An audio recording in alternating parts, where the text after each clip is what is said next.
What? What? What? What? What? What? What? What? What? Why can't you? Why can't you? Why can't you? Why can't you? Girls are fighting, aren't they? Why can't you? Why can't you? Why can't you? Do not have unlimited money in the United States. I did this. Why can't you?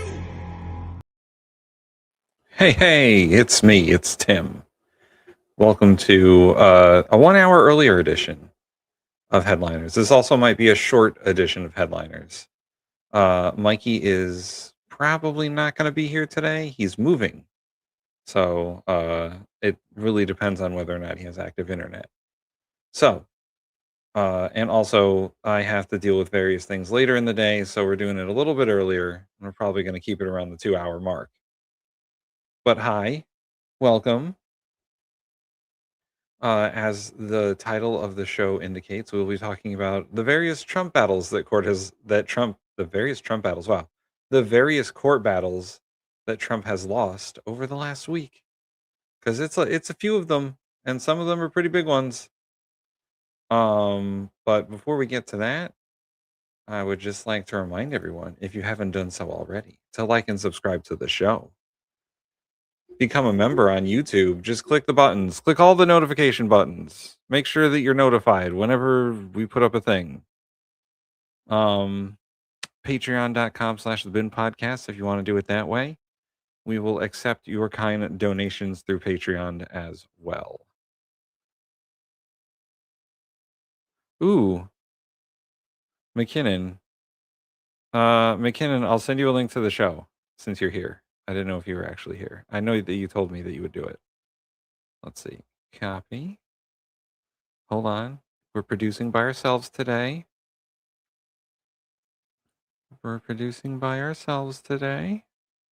Paste. There we go. Link to the show for McKinnon.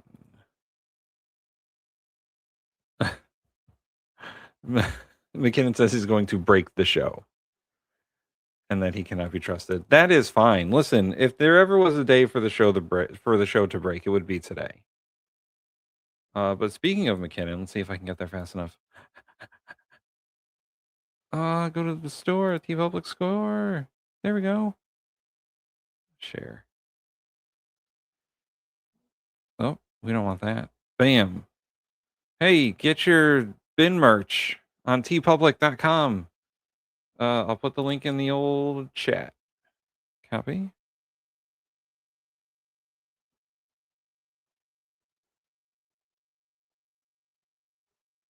Oh, there we go. Okay, links in the chat. Hey, get your merch. It's not on sale right now, but it probably will be at some point. They have a sale like every week. So go to and get the thing. Get a Tim's hat, fanny pack, or a Down with the Thuglikins shirt / hat, or fuck the hell off. Do it now. There's too many buttons. There we go. Yeah, do it now. So we are going to, while we wait for McKinnon, reporting, join some live in action the same strike, Senate hearing and so forth. Are you confident he's still alive, by the way? Marco Rubio. Yeah, I think there's indications that, in fact, we've not heard from him publicly. We haven't seen him publicly, and I would imagine, given. Wait, I forgot to say hi to all the people.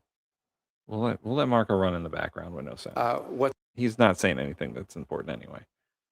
Let's say hi to the peoples. We got Person Impersonator. Over here. Viper Scott. Your data, dumbass. There's got to be an easier way to do this. Mikey said there was an easier way to do this. Chris C.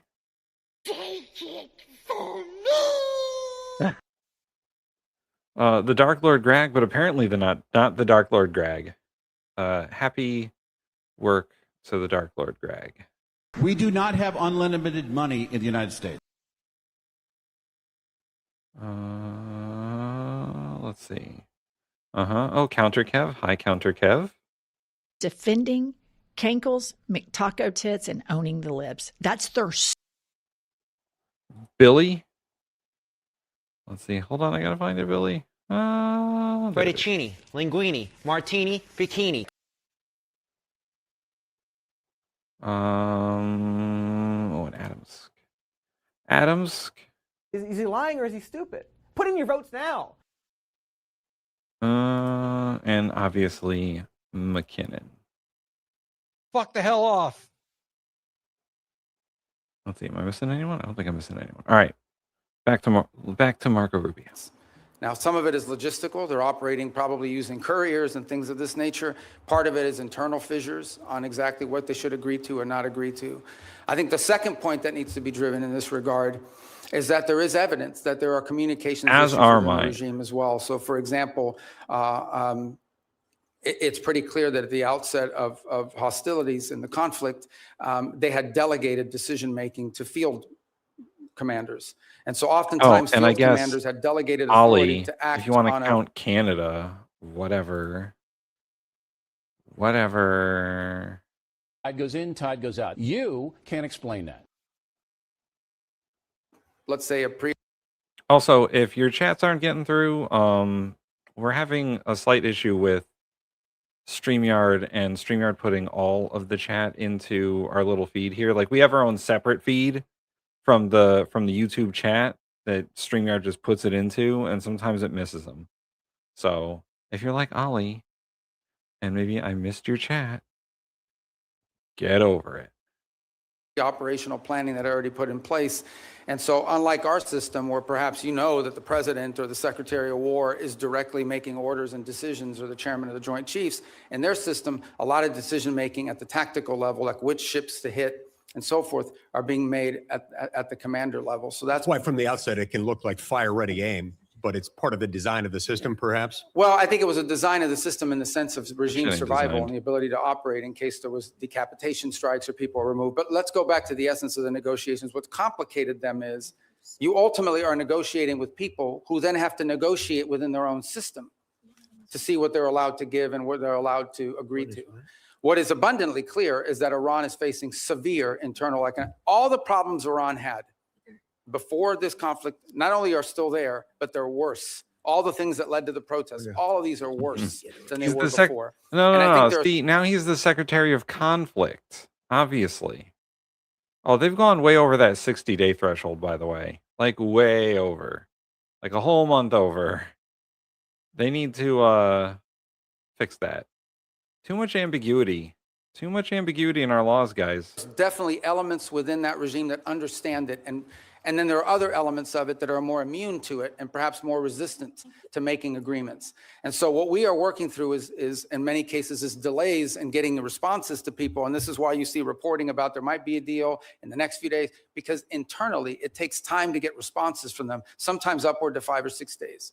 Undoubtedly, they're using that to their advantage, sort of like the car dealer where the salesman has to go talk to his manager, make you wait and think about it for a while. Even more complicated than that. Even more complicated than that. One more question.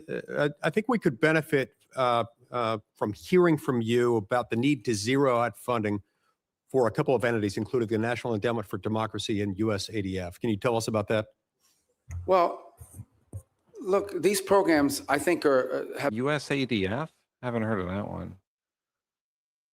But the Endowment for Democracy sounds like a good thing. Why do they want to get rid of that? Man, they gutted the State Department. It is gone. Like, Marco Rubio is the only guy that still works there. Everyone else is gone. Served a purpose in the past, and obviously there's a congressional. So, question from Chris C. Why isn't Congress dragging his ass before them and forcing him to explain himself? Who? Hegseth, Rubio, Trump? So, the short answer is because the Democrats aren't in charge and the Republicans don't care so much.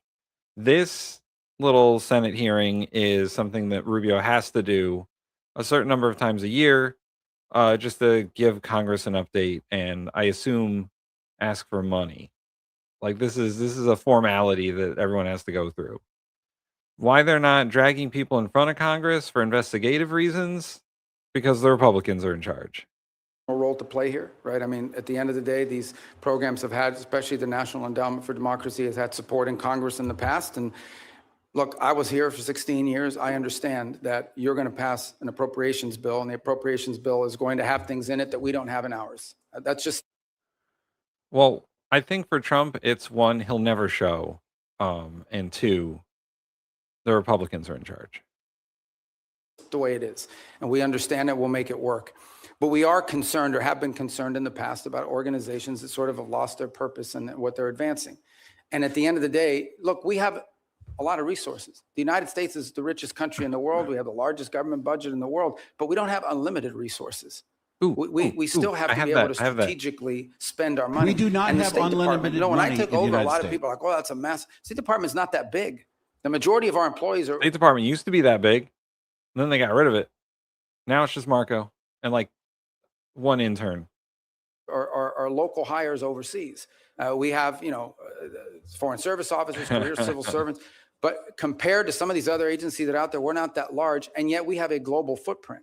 We're really, other than the department, I would say beyond the Department of War, we're the only ones that are present almost everywhere on the planet. So we have limited resources. Because that's your job. Your job is to be everywhere on the planet.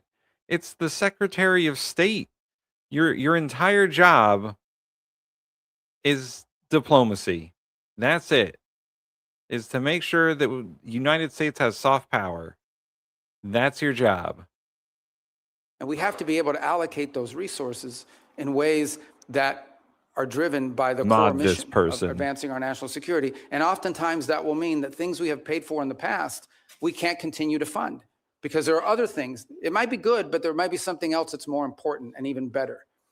Other cases, we may still spend money on a purpose, but we want to be driven not just by, we don't want to be judged just by how much money we're spending on something. We also want outcomes for it. We want to show outcomes.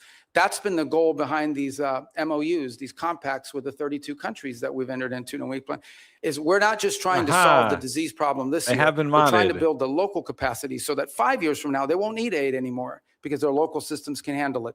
I'm saying 5 years, some countries may take 10 years, but nonetheless, that's the goal. And it's been very well received. Thank you. Thank you, Senator Lee. Senator Merkley.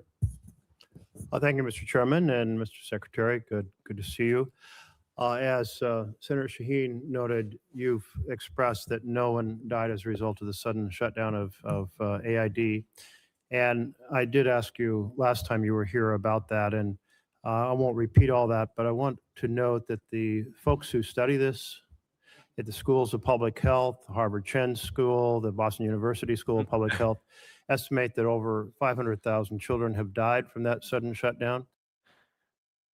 I like how obviously, like, whoever this is just trying to rage bait us. Look at this guy. Have fun in timeout, bro. I want to kind of put a note on that. If you were to walk across this country, you'd see one dead child equivalent every roughly 30 feet. That's the level of carnage. I know you disagree with that, but many experts who are in this field, that is their estimate. And I hope you'll ponder that as we strive to rebuild our programs related to malaria, tuberculosis, AIDS, HIV, nutrition, and certainly infectious diseases like Ebola. I wanted to turn, though, to Taiwan. It's an area that you and I worked on quite a bit together when you were here, including the Taiwan Relations Reinforcement Act and the Transnational Repression Policy Act, the Hong Kong Economic and Trade Offs Certification Act. And I'm very concerned about the president's comments on his recent trip. He noted that arms sales to Taiwan are a, quote, very good negotiating chip. And when he was asked about how much he talked about arms sales with China, he said, we discussed arms sales, quote, in great detail. The 6 assurances included that arms sales to Taiwan would never be a negotiating chip. My concern is that the president now has kind of accentuated the arms sales by not approving, not putting the stamp of approval and completing the arms sale that Congress has already funded.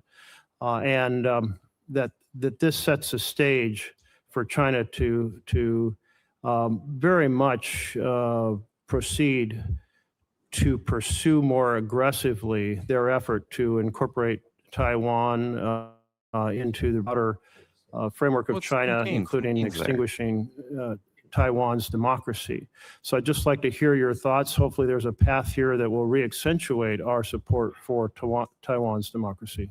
Thank you. That's an important question. So let me first say on Taiwan, and I think I made this point myself, either on the trip in China or thereafter when we returned. There's been no change to U.S. policy towards Taiwan.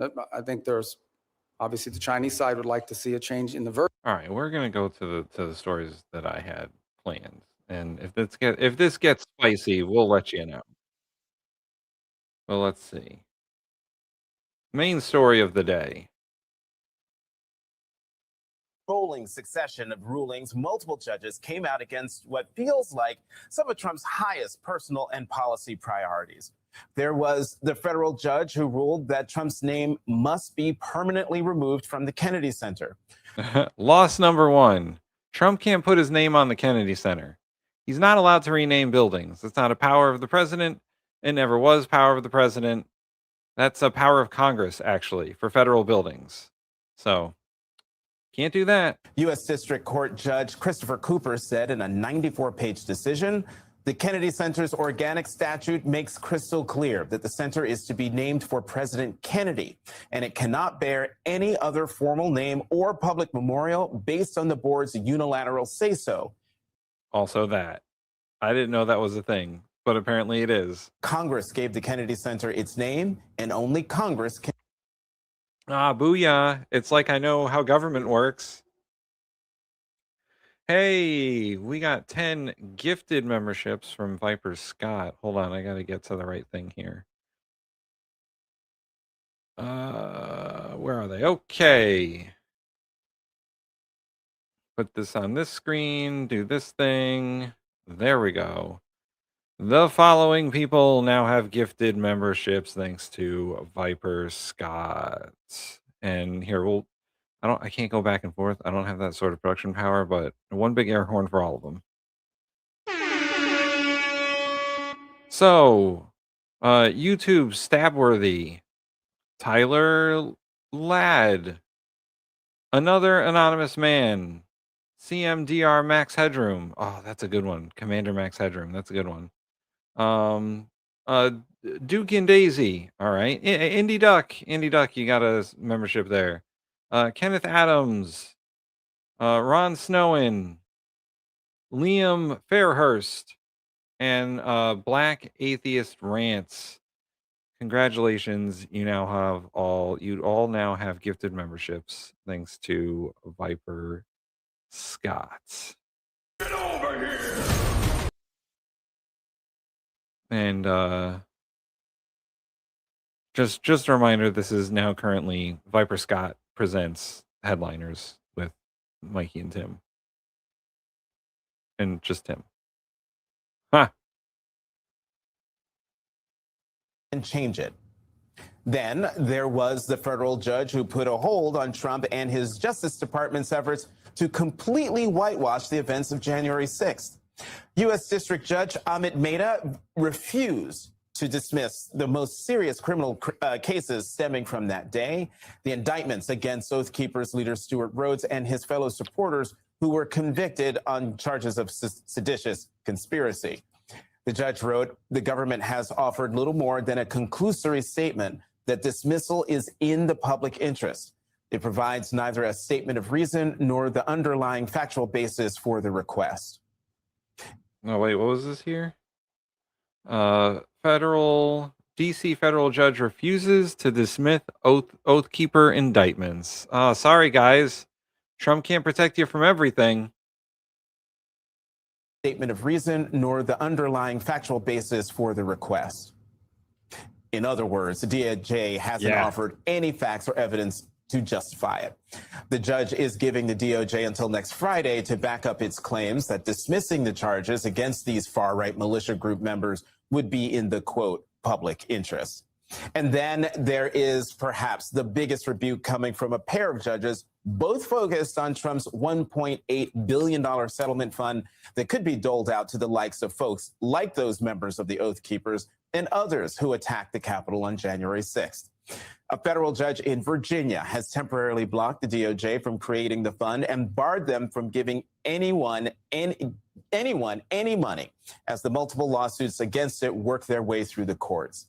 And the judge who initially oversaw Trump's lawsuit against the IRS that led to the settlement fund, well, that judge has ordered Trump to address the serious allegations that he committed fraud on the court and how he ended his lawsuit and whether the deal he agreed to was designed to improperly benefit Trump and his allies. Oh man, he can't do his slush fund fraud thing. No, geez. Trump, he's not winning this one. Bye, Ollie. You'll be back. Judge Kathleen Williams has given Trump until June 12th to explain how this settlement fund is possibly legitimate. Joining us now, Mary McCord, MS Now legal analyst, former principal deputy assistant attorney general for the National Security Division, and co-host of the Main Justice podcast, and Will Sommer, senior reporter for The Bulwark. Whew, that was an introduction. Oh my God. Man, oh man. So, Mary, let's start with the $1.8 billion, 1.776 no, get the number right. billion. Yeah, because gee, how clever. Yeah. This settlement fund, which comes out of the deal that was made to settle the lawsuit from the IRS. I'm going to play what Justice Shira Scheindlin had to say on Thursday with Chris Jansing, where she's like urging an inquiry into this deal. Watch this. The court was really used, so to speak. There was a fraud. McKinnon says, I'm trying to wrap up this project because if I can, I will absolutely get in the show and I will carry on in your absence, taking these viewers on a journey they'll never forget. Dear God. McKinnon, is that a threat or a promise? On the court, because this was a collusive lawsuit. There may not have been a real case and controversy because President Trump was on both sides of the case, right? He's the president. Yeah, man. And he's suing his own agency, which he basically controls.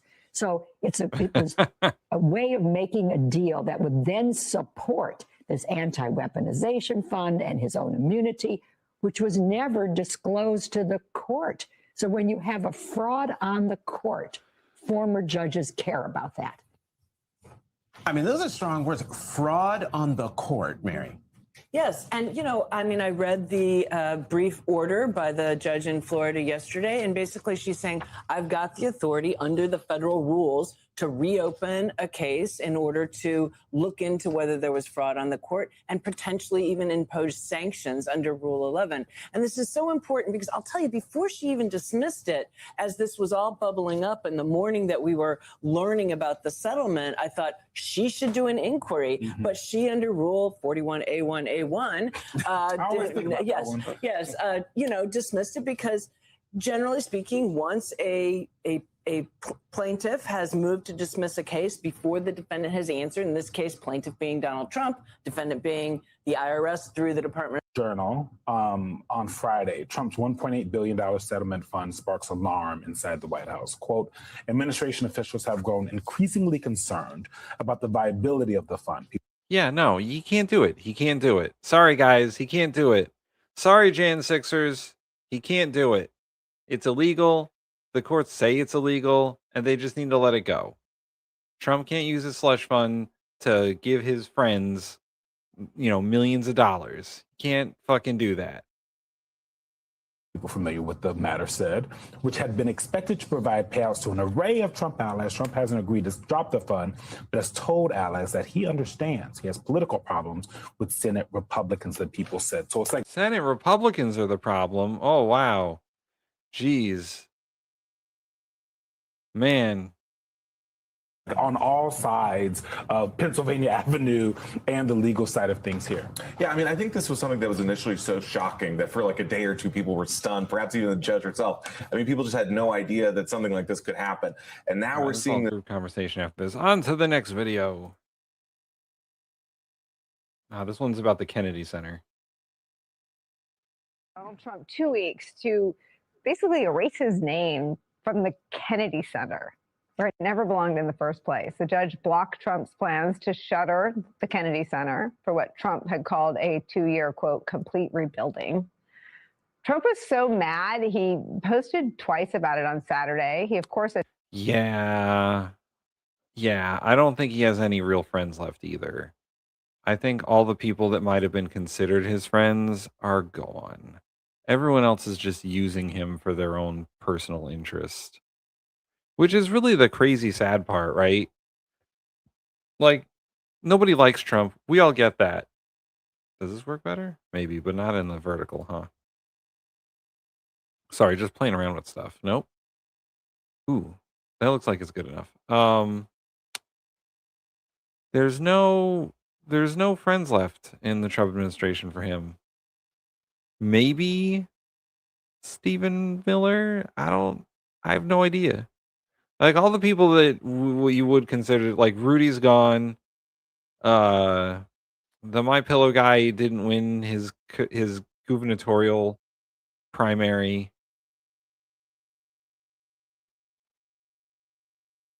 Yeah, he doesn't do friends, just sycophants. Oh, Mikey, it's he's gone. It's moving day for Mikey, so it really depends on if he has internet, but I don't think he'll be showing up. Chrissy says 2 weeks. If I was the judge, I would give him 48 hours max. Yeah, I know. And Trump threw a whole fit over this. He threw a whole fit over it on social media.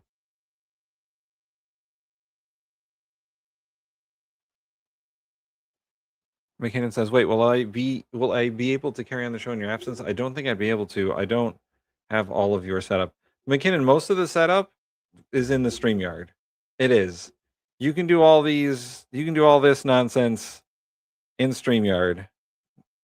It's all here. All the buttons. We got rubber. Go! Freeze, sir! Freeze! I'll write it and we'll do it live. That's exactly how it's going to happen.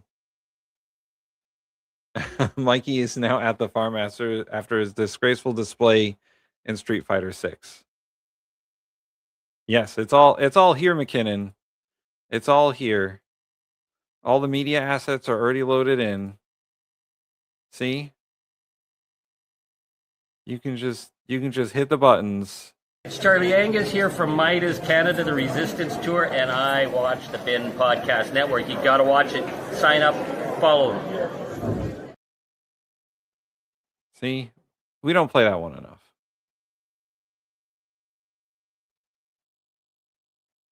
attacked the judge, called him a, quote, anti-Trump hater, and attempted to make the case for his own renovations and control of the Kennedy Center, control that Donald Trump declared one day earlier he would relinquish because the Kennedy Center, Trump said, is a, quote, failing institution. In reality, it was, of course, Trump's control and politicization of the institution that brought on mass layoffs and destruction and dozens of cancellations of performances, which are the lifeblood of the Kennedy Center. But now, according to the Associated Press, this ruling is bringing, quote, hope to artists who had been alienated by Trump's Oh, yeah, takeover. there's like... Joining our... There's like an entire season's worth of Kennedy Center performances that are just gone. The artists canceled and they're like, we're not doing it. And that's why Trump shut it down originally, because artists keep backing out. Just like his, and we're going to talk about this, just like his 250th music fest he's got going down at the National Mall this month and next month. Like, people don't like Trump. They don't like what he's doing. The artists, except for like what, Kid Rock, don't like Trump. So they're not going to stick around for his bullshit. That's not their audience. So they're not going to stick around for it. And then he's like, oh, well, I guess we'll just shut down the Kennedy Center since nobody's going to perform there. And I'll just put my name on it and we'll open it back up in 2 years when I try and find some artists to do shows there. And now that his name's not on it, he's like, oh, we're just going to tear it down. It's broken anyway. Like, come on, bro. Get over it. Coverage, senior executive editor for Bloomberg Opinion, our political analyst Tim O'Brien, Congressman Crow, and Claire Ted are still Nugent. here. So you've joined at the perfect moment, right? We've established that the corruption is catching up with Donald Trump. And I think there's so much evidence in public view from the weekend that Trump is absolutely out of his mind at all of these legal and political setbacks. Because they're cutting to the core of who he is, and Donald Trump's corruption and how craven Donald Trump isn't just one facet of other things he's doing. It's central to who he is. He has always been this person, and he hasn't been held fully accountable for any of it. He still isn't. But at least you've had a little blip on the screen over the last couple of weeks of judges becoming more assertive. Unfortunately, Republicans who are on their way out of Congress becoming more assertive, but more assertive still. And he can't control any of that. And he's a megalomaniac, and he's a narcissist. And he's been putting his hands on all of these monuments because he wants to have a permanence in Washington that he probably won't have. And when you look at the Kennedy Center specifically, every president who has served didn't get monuments named to them for them until they were out of office. And if apparently the company that was booking the acts was called Universal Attractions and run by Jeff. Acts for what? For the Kennedy Center? Or for the 250th? Jeff, like, what? Huh? No. Really? He's dead, I thought. Oh no, the conspiracies were true. If you say Washington to Lincoln to FDR to Reagan, like consequential presidents, whether you agree with them in the specifics of what they did, I think they felt they were building something better and that they were serving the American people. None of that interests Donald Trump. What interests Donald Trump coming into office was what could he take out of it? How could he pad his ego? And how could he pad his wallet? And in the Kennedy Center, it is such a overt, like many. Countercap makes a good point. It's not judges becoming more assertive. It's Donald Trump getting more and more brazen with his frivolous claims. Yeah, 100%. This is like the Kennedy Center thing specifically. I mean, we covered it with the last story, but it says specifically in the documentation for how the Kennedy Center runs that it's only to be named for John F. Kennedy Jr. and not anyone else. Also, Congress, once again, has the power to name federal buildings or buildings owned by the federal government, like the Kennedy Center. So if Trump wanted to change the name of the Kennedy Center, which he can't, the first thing he would have to do is get congressional approval, which he doesn't have. All right, there's a link. I'll play this and I'll find the link. But this particular act is such an overt effort on his part to associate himself with a president who served in a war. Donald Trump actively sought, I think, 5 in all deferrals so he wouldn't have to serve in Vietnam. And a president who died in the service of his country. Donald Trump would never die in the service of anyone else ever. But he wants to be associated with that. And now he's been denied that, and he's doing what toddlers do. He's lashing out because he can't control the outcome. What opportunities? I saw someone said, you should broadcast the removal of his name from the that there's already such a pent up desire to see the legal defeats restore some of these institutions. It feels like we're not at that part of the story yet. He still, to me, represents a pretty grave threat to our democracy. How do you view these legal defeats or legal setbacks? Oh, absolutely, he's a threat. I mean, we are as a country in a zone of danger right now. Let's make no mistake about it. But at the same time, okay, I see the article now. Here, I'll show it. So, for the 250th, the dude who's booking the talent for the 250th concert, his name is Jeff Epstein. Apparently, Jon Stewart did a bit about him on The Daily Show. He is the co-owner and president of Universal Attractions.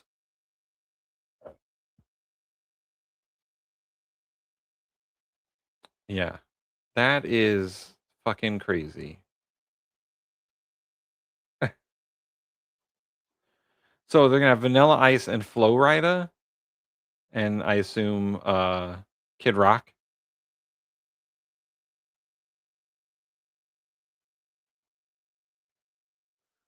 Vanilla Ice, a client of the agency, according to its website, is one of the few acts who hadn't pulled out as of Monday.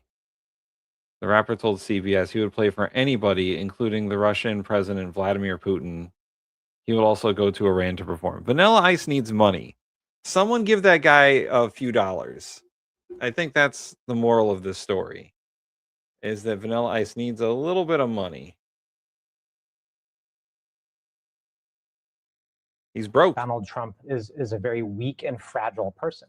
It's why he projects strength all the time. It's why he wants to build all these monuments. It's what weak and fragile people do. If you're not strong and confident, if you need all these tangible illustrations of your power, right? When you're in the military, the toughest, strongest, most competent soldiers are usually the quiet ones, the quiet professionals. It's in fact the mantra of special operations. You don't talk about it. You don't have to pound your chest or prove anything to anybody else. So he's weak, and I think the weaker and more fragile he gets, actually the more dangerous he'll get. So we need to be more vigilant. But our first step needs to be to deliver for folks. Elections are about contrast. Governing is about a contrast, and we're trying to build a coalition right now. So what we have to do, if we get it into power, if the American people give us this opportunity, is to show that we are going to be relentlessly focused on their needs. Let's lower costs. Let's end this reckless war in Iran. Let's actually protect our military and our service members. Let's work towards balancing the budget.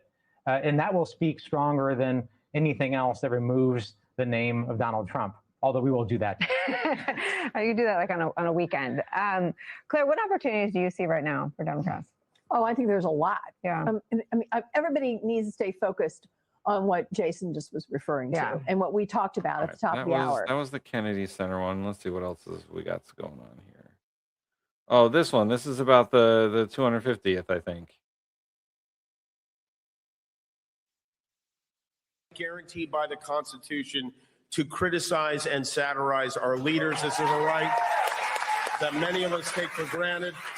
It's one that I took for granted for the first 57 years of my life until September of last year. We will not stand by when comedy and journalism and dissent are censored and regulated and criminalized. Thank you to Donald Trump, our commander in thief, Abraham Lincoln, Orange Julius Caesar, Greedy McGolfy, Dopey McGropey, and Pumpkin McPornhumper. Thank you for inspiring us to fight for our freedom of speech. Hi again, everybody. It's now 5 o'clock in New York. We didn't even get to him calling Donald Trump Blob the Builder and the hungry, hungry hypocrite. Jimmy Kimmel accepted a Peabody Award over the weekend on the power of using humor to call out Donald Trump's autocratic impulses and tell the truth about what's happening in our country right now from his very powerful perch. And while Donald Trump has never, ever been accused of making anyone's job easier, except maybe that of the guy that puts gold leaf on everything in the Oval Office, when it comes to using satire to speak truth to power, sometimes Trump does the job for all of us. Over the weekend, after artist dropped out of his Freedom 250 concert series, including Celebrity Apprentice winner Bret Michaels, Donald Trump took to his favorite social Bret Michaels was in that shit, and he got out too? Damn.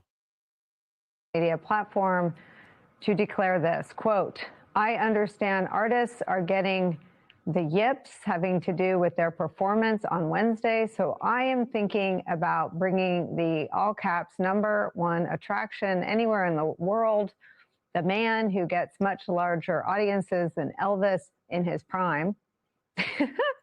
He does so without a guitar. The man who loves our country more than anyone else, and the man who some say is the greatest president in history. Switching to all caps, the GOAT, staying in all caps, Donald J. Trump. God. Can you imagine having to read his shit all the time? Open the fucking straight, you crazy bastards. I know that he's been going on these long rants for a while now because his brain is fucking melting away. But this dude just He just writes essays on fucking Truth Social. And then the news has to like read them. It's so bad. It's so stupid. I wouldn't do it all the time. We do it once in a while on this show, but I'm gonna let her read it. I don't need to parse all that. To take the place of these highly paid, capitalized, third-rate artists. Well, dude, one of those dudes was on your Apprentice show, and you're calling him a third-rate artist. And give a major speech. I only want to be surrounded. Yeah, that's man, that's so much more. Listen, I'm not the biggest Bret Michaels fan, but I don't need a speech by the president to like get me jazzed about America's 250th birthday or whatever. Like that's the opposite. That's boring. Who wants to watch that? Nobody wants to watch that. I guarantee you it's going to be an hour of this bullshit. It's going to be an hour of Trump going through his grievances, talking about sleepy Joe Biden, talking about Obama, talking about how the 2020 election was stolen from him. Like, it's not going to be anything new. You're going to hear an hour speech that's like a shortened version of the State of the Union, because that wasn't new, or one of his inaugural addresses. None of that shit was new. That's all you're going to get. You're going to get this. You're going to get boring slop. That's all Trump has now is slop. Is word salad. There's nothing else going on up there. Oh, yeah, we can't forget about he stopped 650 wars. A book report would be more interesting.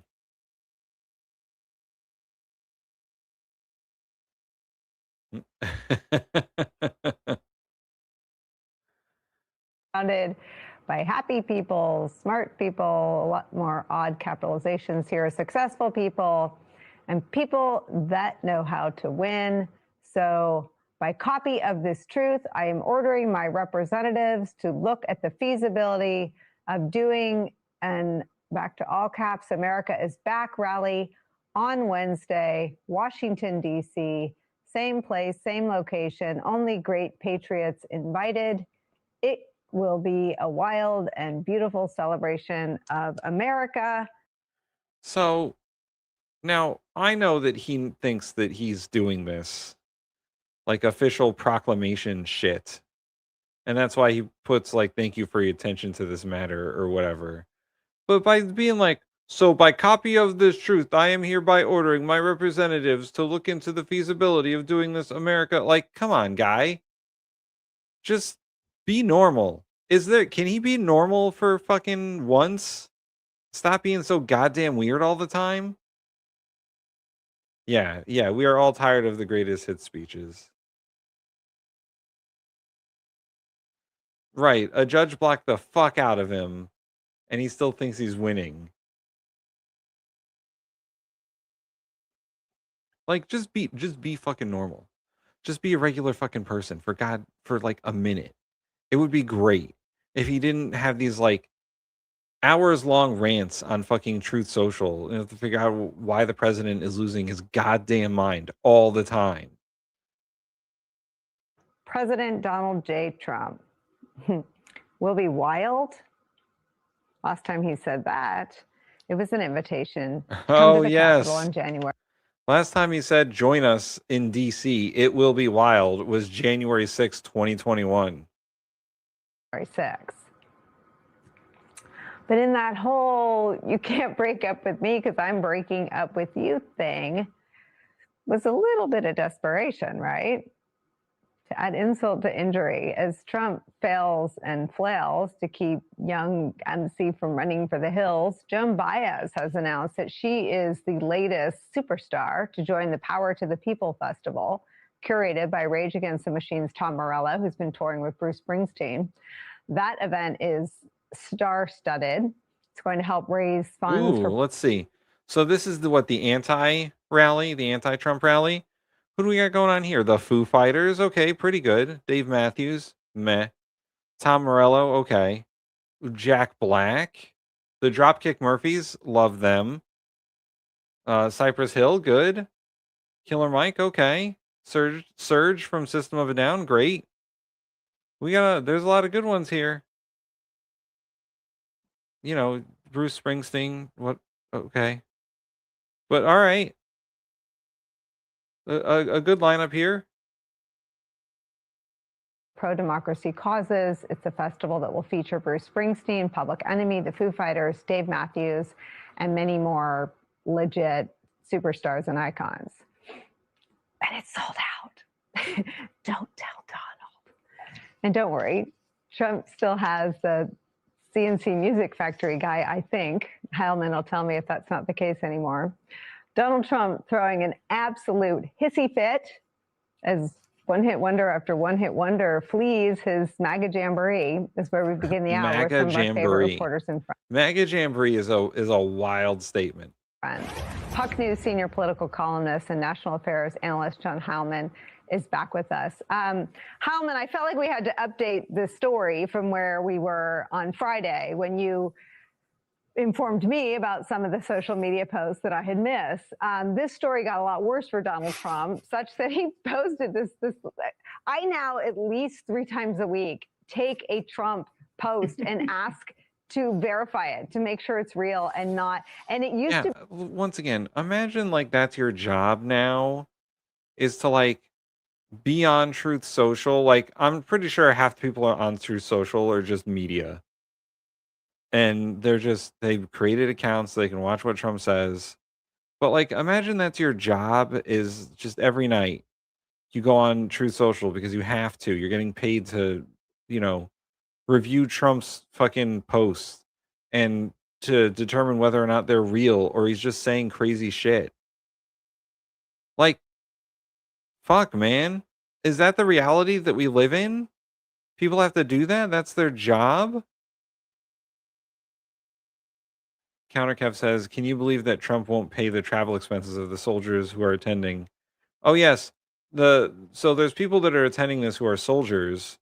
And if someone could find a link for this, they're being picked by, I assume, Pete Hegseth.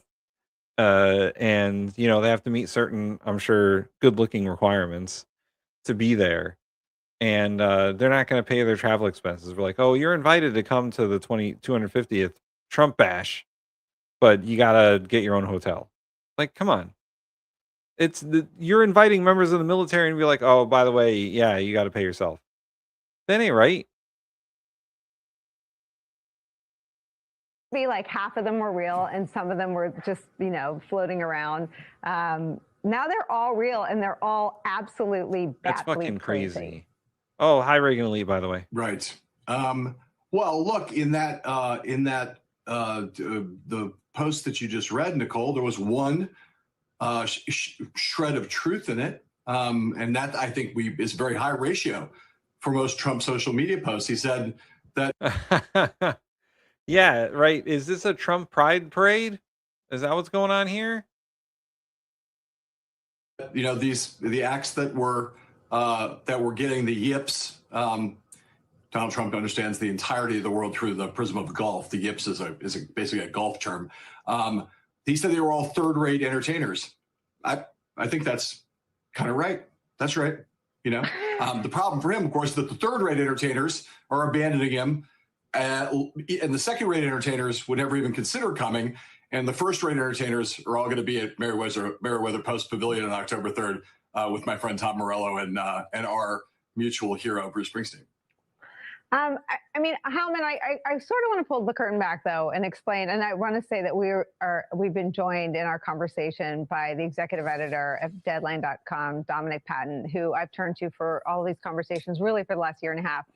I have bemoaned, and I've interviewed Joan Baez, where is culture? And she said to me, this moment is scarier than it was when she was, and I'll quote her, which she said, we were standing with Martin and we were there. She said, we were together. We had the culture, we had the music, we had each other. And she said to me, I interviewed her about a year ago, this moment is worse. This moment feels scarier.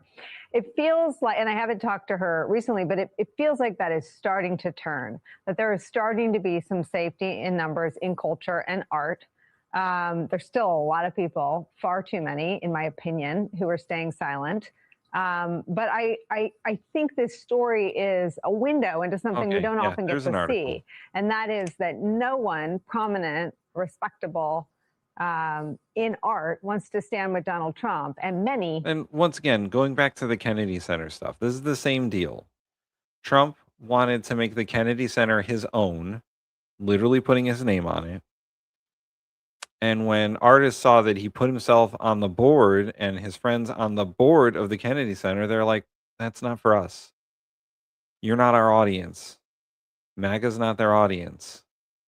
So, yeah, these people are going to back out because they don't want to be associated with your shitty brand.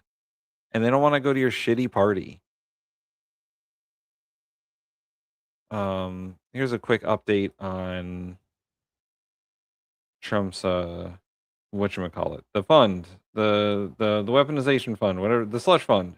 It will stop work on the $1.8 billion anti-weaponization fund for now. The move is meant to comply with the judge's ruling, which temporarily blocks it. The fund was, or I should say, the fund has received bipartisan backlash. Senate Democrats unveiled legislation yesterday to kill it permanently. This thing's a disgrace. Let's call this what it is. This is corruption in broad daylight. And it should outrage every American, regardless of political party. CBS News senior White House correspondent Weijia Zhang joins us now to discuss both the anti-weaponization fund and the latest updates on Iran. Good morning, Weijia. What is fresh on your beat this morning? Good morning, Errol. Well, there's a lot happening here at the White House. First, Iran has not responded to the latest U.S. offer, but President Trump says talks are ongoing and he remains optimistic for a peace deal. As for that anti-weaponization fund that critics called a slush fund for Trump supporters. Oh, that was the other thing that fucking Trump fucked up this past week. Iran was like, yeah, we're not negotiating anymore. And then, you know, obviously yesterday oil spiked back up. And now Trump's like, well, I'll find it. Because he was like, I don't care if Iran's not negotiating anymore. Who cares? That wasn't the point. Like, dude, stop trying to fucking cover for your failures. Just admit that you lost. Rare reversal. The president is pausing his plan. President Trump promoted the so-called anti-weaponization fund as a way to compensate targets of politically motivated prosecutions. These were people that were weaponized and really treated brutally by a system that was so corrupt, with corrupt people running it. But Democrats and several Republicans balked at who might get paid after administration officials refused to rule out all former January 6th defendants as potential beneficiaries. On Monday, House Speaker Mike Johnson met with Trump to talk about the fund amid GOP backlash. Shortly afterward, CBS News learned the administration planned to scrap it, and the Justice Department agreed to comply with a court order temporarily blocking the fund. Yeah. Democrats vow to take action to... Yeah, gas went down slightly in my area. It's no longer $5 a gallon. It's like $4.70 or whatever, but it's still pretty high. Make that permanent. Trump is claiming that the slush fund is dead for now, but Democrats will not stop until it's well and truly buried and can never see the light of day. Meanwhile, Trump remains locked in a frustrating stalemate with Iran, which had threatened to break off talks with the U.S. on Monday for what it called ceasefire violations. But in an interview, Trump said Iran hadn't expressed that to him. He added, I think we've been talking too much, if you want to know the truth, and that going silent would be very good. But less than 2 hours later on social media, the president insisted talks are continuing at a rapid pace with the Islamic... He does not know at all what is actually going on. He's making it up. You know who knows what's going on? Fucking Marco Rubio. Or Jared Kushner. Or Steve Witkoff. Not this guy. The guy who said in the same day, it's okay if we don't talk. I don't care if we talk. By the way, we're talking. But we're not talking. But we are talking, but we're not talking. So which is it, bro? Are you talking to him or not? Are you negotiating or not? Are you just shitty at this? Because it seems like he's just shitty at this. A good negotiating position is not being a random motherfucker. It's just not. Republic of Iran. President Trump said he spoke with Israeli Prime Minister Netanyahu and representatives for Hezbollah, and both agreed to stop shooting. But there were already signs overnight that short-lived ceasefire isn't holding, possibly further complicating those fragile negotiations with Iran. Errol. All right, Weijia Zhang reporting from the White. All right, and here's a little bit more about what's going on in Iran. After our conversation, the president posted that talks with Iran are, quote, continuing at a rapid pace. Let's go He back. also stands tonight the Trump administration appearing to abandon plans for its $1.8 billion so-called anti-weaponization fund amid stiff Republican opposition and a judge's order to halt work on it. The Department of Justice saying it, quote, disagrees strongly, but will abide by the court's ruling. People were destroyed. They went to jail. President Trump had defended the fund created to compensate people he says were unfairly prosecuted by the Biden administration. But it drew bipartisan Oh, wait, condemnation. sorry, not to jump around, but Cory Booker is live, and we'll go to him. Get rid of the highly enriching uranium and stop their enrichment. Well, let me just tell you on that portion, the sanctions that were released on Iran were boats on the Administration's strategy is because we're clearly seeing here that what goes on the continent of Africa directly affects our public health as well. Well, first of all, I don't agree with that assessment. I mean, first of all, it's not about cutting back. It's the response here is not just how much money you spend. It's what results you're going to get. Now, let's talk about Ebola for a second. Ebola, the outbreak in Ebola was in a war-torn, isolated rural area in the DRC. That's where that began. Since that time, our response has been very quick, very. Chrissy says, I'm just going to come out and say it to hell with anyone's feelings. There will never be a ceasefire in the Middle East because Netanyahu and his government are in charge of Israel. And, you know, there is some truth to that, because the Netanyahu government has asked every president, I think from Bush Jr. all the way down to Trump twice, hey, let's go to war in Iran. I think that would be a good idea. And even Trump the first time was like, no. Everyone has told him no up until now. And now Trump is like, yeah, let's go to war in Iran. That sounds like a good idea. And now, I mean, Israel has carte blanche to do whatever it wants. You know, they're taking more of Lebanon as we speak. Like, they're bombing the shit out of Lebanon. So, you know, the Netanyahu government is, you know, doing whatever it wants. And it has Trump as cover for doing that. And Trump is continually covering for him, even though Trump every once in a while will be like, oh yeah, I'll talk to Netanyahu and see what he's doing because we don't agree with what he's doing. If you don't agree with what he's doing, do something about it. Tell him no, at the very least. Stop sending them weapons. Say that if you continue doing what you're doing, we're not going to send you more weapons, or we're not going to send you more money. There's no penalty for the Netanyahu government to not continue doing what they're doing. Like, there's no penalty for it. The United States isn't saying, hey, if you don't stop bombing Lebanon, we're gonna cut it. We're gonna cut you off. We're not gonna sell you these weapons. We're not gonna give you money. They're just letting them do whatever they want.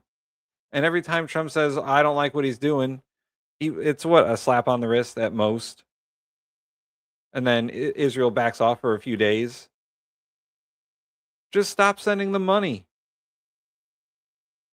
Rapid. Well, so you're saying you did not cut early detection, Piers. I'm not talking I'm about saying that whatever you're pointing to as the cut is not the reason why there was an Ebola I'm not outbreak. connecting the two. I'm simply saying. Well, you are connecting them. You said that our cuts. Senator Rubio, I'm not trying to get in an argument with you. I would really like to actually have my questions answered. So very quickly, we cut early detection when it comes to infectious diseases on the continent. Factually, this is not an opinion. We made those cuts. We cut early warning systems on the continent. It had nothing to do with the Ebola outbreak. Yeah, sure it didn't. So I don't need to tell you, Secretary Rubio, that we're living in a place where an infectious disease crisis anywhere is a threat to public health everywhere. the United States has made major reductions in these areas that have put us more at risk. If you're talking about this clearly Ebola crisis, there's other things and other cuts we've made, and you see it factually. Even our own State Department personnel that I've talked to are saying we're less prepared for a global outbreak than we were before. And my worry is, specifically in a budget hearing, is this budget makes even deeper cuts into the kind of things that could prevent the next outbreak, or, as we've seen with unfortunately with COVID, have us more prepared. Yeah, I don't agree with that assessment. I don't know who told you that at the State Department. Oh, yeah, Muttley. I started early today because I got to leave early. So just let's as an move on. example- My time is limited. I know, but that's an important can't question. even I don't want to agree eat on- up your time, but I need to answer that because I just don't agree with that. Mr. Secretary, you can't even agree on the facts. Because that's not accurate. I mean, again, you look at what we've entered into. With these It's not accurate that we cut early detection. Because those have all been repurposed and different arrangements that we now have with these countries. As an example, when Well, I would like, for the record, because we're not going to cover it in my short time, if you're telling me we are as prepared or more prepared before the Trump administration came in, I'd like to see the facts. I think when these reforms are finalized, which we're on the verge of doing, we're actually going to be better prepared. We are responding today faster, not just to humanitarian crisis, but to outbreaks than we were before. We are responding in some cases within 72 hours, are able to move funds to task, which you weren't able to do in the old system. And we're also building the capacity of Mr. these Secretary, nation states through these Mr. Secretary, compacts. may I please reclaim my time to shift gears? The Strait of Hormuz, I was listening to their conversations you had with some of my colleagues. We've now seen the Strait close for months, and you explained that we're going to see an opening of the Strait, and that ultimately the exchange we will get for that is, after that fact, we will release certain sanctions. Is that correct? No, that's not what I said. What I said was that if they open the straits, we will lift our blockade. The straits and the blockade are what are interrelated. And so for the nuclear program, in exchange for getting rid of the fissile material out of country, I imagine, is what the highly enriched uranium, we would release sanctions. Is that correct? Well, it's not just that. It's also their enrichment activity. They would have to, they would have to make very severe and significant concessions on what they intend to enrich. And already what's your with evidence, the Marco? March relaxing of sanctions, allowing Iranians to sell oil to the Chinese, estimates have been between $10 and $50 billion they got from that relaxing of sanctions. How much money might we see in a deal in our relaxings of sanctions in order to get rid of the highly enriched uranium and stop their enrichment? Well, let me just tell you on that portion, the sanctions that were released on Iran were boats on the water. And so that oil was already out in the marketplace. It was sold at market rates, but the sanctions covered, and to the extent we've been able to enforce them, we have the revenues of those sales. So yeah, the Iranian oil was unsanctioned so that it could be sold, but the revenue would have to flow back to block the counts, which our sanctions were able to go after. We've also seized, I believe, 6 vessels in the Indo-Pacific that involved Iranian sanctioned oil on top of it. So that wasn't necessarily a trade. They didn't get $50 billion directly as a result of. They might have gotten some of it. They certainly didn't get the majority of it. They are now losing. Oh, hey, it's a Mikey famine. What the hell's going on here? We're doing a show. How am I an hour late? It's only 11:03. Well, I started the show early because I have to leave in an hour, and also I didn't know if you were showing up at all. Yeah. How you doing? Only for a little bit. I'm very sleepy. McKinnon said he would take over the show. Do not do that under any circumstances. We don't have money for lawyers.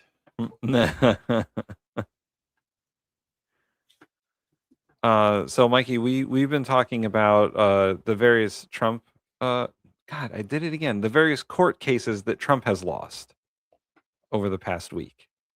The Kennedy Center case where the judge said he had to take his name down. He lost the case about the slush fund. And there was another one that he lost that I don't think we covered too much, but he lost a personal case against an accuser. Yes, I think he lost again to Eugene. He lost to Eugene Carroll twice. Yeah, he got all 34 of his felonies. Yep. He lost. The Trump Foundation got busted. That got busted up. He's been on about a 10-year streak of just getting his ass handed to him. And not court related, but Iran says we're not negotiating anymore. No, because Israel's still attacking people. Yeah, and America was still attacking people. So there is no ceasefire. There is no, yeah, this whole ceasefire thing is charade. And I think Marco Rubio's at Capitol Hill right now trying to explain himself. I'm sure he's had nothing but good explanations for all that stuff. Yeah. Simple misunderstanding. Currently, Cory Booker is like, hey, so we cut funding for all of these prevention programs for Ebola in Africa, and now there's an Ebola outbreak in Africa. Remember when we had a whole stockpile of PPE, and then some brilliant man, I can't remember who it was, decided to put it all in the ocean right before the pandemic showed up? Yeah. Don't know who that was. The plastic trash island. I think he donated it all to. It floats around the Pacific.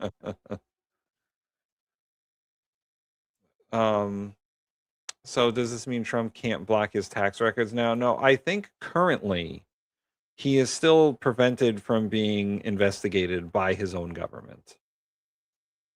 I think that was an EO, I think, right? No, it was part of a lawsuit. Oh yeah, they don't. Yeah, he's got to give that shit up. That lawsuit don't mean nothing. The judge ruled that the slush fund can't give out money right now while it's being investigated. Like, we're waiting for further court cases to happen so that all that stuff can just go away, because Trump was double dipping on that one is basically what they're talking about. Well, he said instead of the settlement, we're going to do this fund instead. You can't have a settlement, asshole. You're both parties in the fucking litigation with your dumb ass. Or you control both parties of the litigation, which means it's not a fair trial anyway. Right, he's on both sides of it. You can't be on both sides of it, Trump. I guess I'll just have to pay myself. Right. And he thought that was so funny.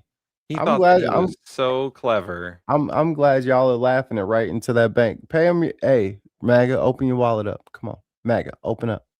Yeah, MAGA, open up. Your dad needs some money.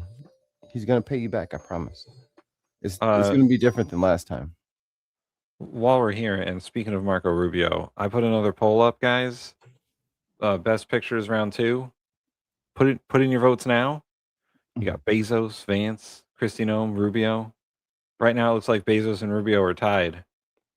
Get some votes in. We got a lot of votes on the last one. Gutfeld won it by a lot, but there was like 50 votes. So get in there. Get your hands dirty. Losing hundreds of millions of dollars a day in revenue because of the blockade. And the blockade exists because of what they're doing in the straits. Right. And I guess the conclusion I have, and my time's expired, is that the Strait of Hormuz was open before this unjustified war.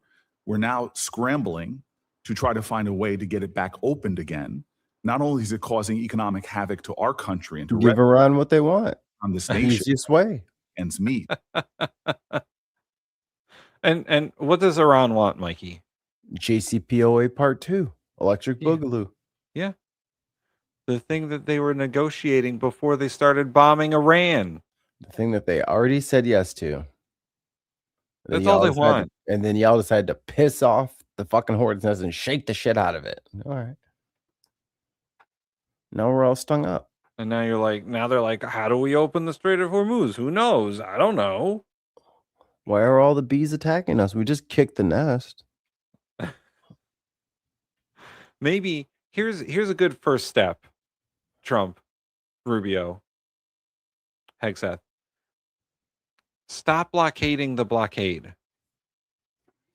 You mean the guy who sells properties for a living isn't a good Secretary of the Navy during a naval blockade? Or how about the son-in-law and real estate guy they sent to negotiate? Who are obvious assets of Israel. Right. Big fucking expanded pockets from their last trip to their business ventures and war zones. These real estate tycoons. Like, come on, man. Obviously, you sent Junior, you sent nephew, you sent little stupid to the fucking meeting, and that's disrespectful. You're supposed to send smart people. No, Mikey. Obviously, they've already sent top guys. Top guys have gone. That is not a high enough quality of person. You just send somebody who Actually, I don't know.